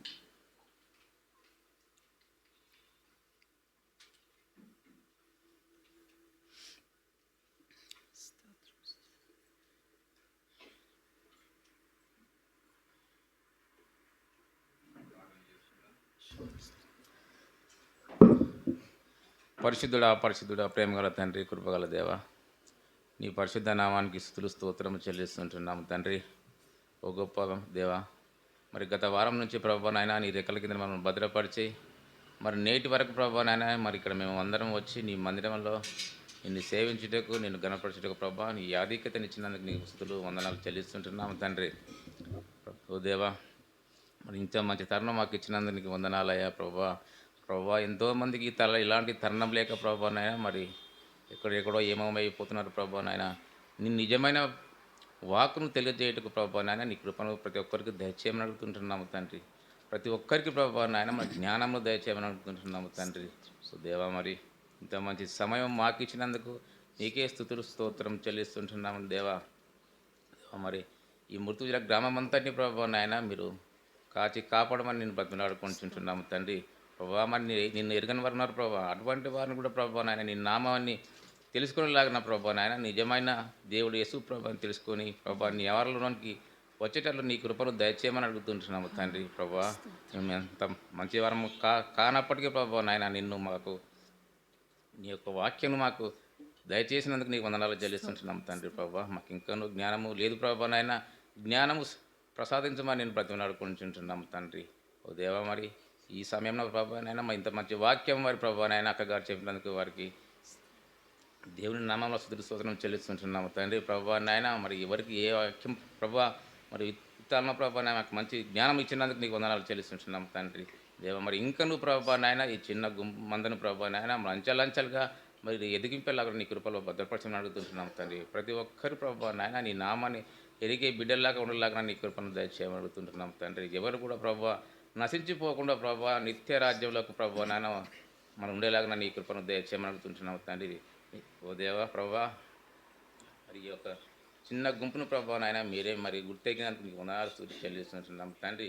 ప్రభా, మరి ఇంతమంది వాక్యం ప్రభా మేము మనసులోకి ఉంచుకొని ప్రభా నాయన వాక్యానుసారంగా నడుచుకుంటాకులాగా నీ యొక్క జ్ఞానాన్ని దయచేయమని అడుగుతుంటున్నాము తండ్రి. దేవా, మరి ఈ సమయంలో ప్రభా నాయన మరి నాకు ఈ వాక్యంను విని మరి విడిచిపెట్టకుండా ప్రభా నాయన మా మనసులో ఉంచి ప్రభా నాయన ప్రతి విషయంలో ప్రభా నాయన మరి మేము నెమరు వేసే బిడ్డలాగా ఉండేలాగా నీ కృపను మాకు దయచేయమని అడుగుతున్నాము తండ్రి. ప్రభా, మరి ప్రతి ఇంతమంది ప్రభా ఇక్కడ వచ్చి నీ నామాన్ని గర్వపరిచినందుకు నీకు స్తుతులు వందనాలు చెల్లిస్తూ ప్రభా నాయన ఇక్కడ మరి ఇచ్చిన మరి కానుకలను బట్టి ప్రభా నాయన నీకే స్తుతులు చెల్లిస్తూ ప్రభా ఇచ్చిన వారి అందరినీ ప్రభా నాయన మరి నేను దీవించి ఆశీర్వదించమని అడుగుతుంటున్నాం తండ్రి. ఆ కానుకలను ప్రభా నీ యొక్క సేవ నిమిత్తమే వాడుకోలేకున్నాను ఈ కృపలో భద్రపరచమని నేను బతిమలాడుకోవచ్చు దేవా. మరి నాకు ఇచ్చిన ఈ సమయాన్ని బట్టి నీకే స్తుతులు ఘనత మహిమ చెల్లించుకోమని మా ప్రభు అయిన యేసుక్రీస్తు పేట అడిగి వేడుకొంటున్నాం తండ్రి. ఆమేన్. పరలోకమందున మా తండ్రి, మీ నామం పరిశుద్ధపరచబడును గాక, మీ రాజ్యం వచ్చును గాక, మీ చిత్తం పరలోకమందు నెరవేర్చినట్టు భూమి అందును నెరవేరును గాక. మనది ఆహార నేడు మాకు దయచేయము, మెడల అపరాధం చేసిన వారిని క్షమించిన ప్రకారం అపరాధములు క్షమించము, మమ్మ శోధనలోకి తేక దృష్టి తప్పించుము. రాజ్యము బలము శక్తి మహిమ నిరంతరము నీవై ఉన్నావు తండ్రి. ఆమేన్.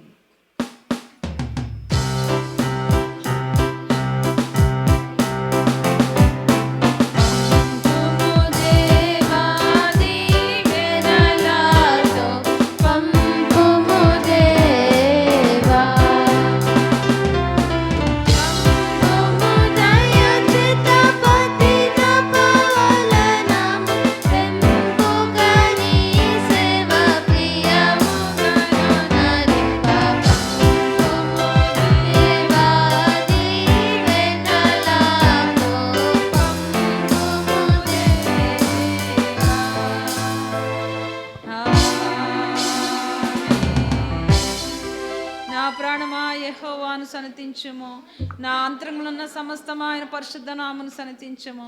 నా ప్రాణమా యెహోవాను సన్నతించుము, ఆయన చేసిన ఉపకారములలో దేనిని మరువకము. నా ప్రాణమా యెహోవాను సన్నతించుము. ఆమేన్. ఇప్పుడు తండ్రి అయిన దేవుని యొక్క ప్రేమ, కుమారుని యొక్క కృప, పరిశుద్ధాత్మని యొక్క అన్యోన్య సహవాసము ఇప్పుడు ఎల్లప్పుడూ సదాకాలం కూడిన వారందరికీ తోడయండి. ఆయన సన్నిధిలో మన గుడారమును ఏ విధంగా స్థిరపరచుకోలో జ్ఞానం కలిగినటువంటి మీ ఆత్మతో ముందుకు కొనసాగుదుం గాక. ఆమేన్. ఆమేన్.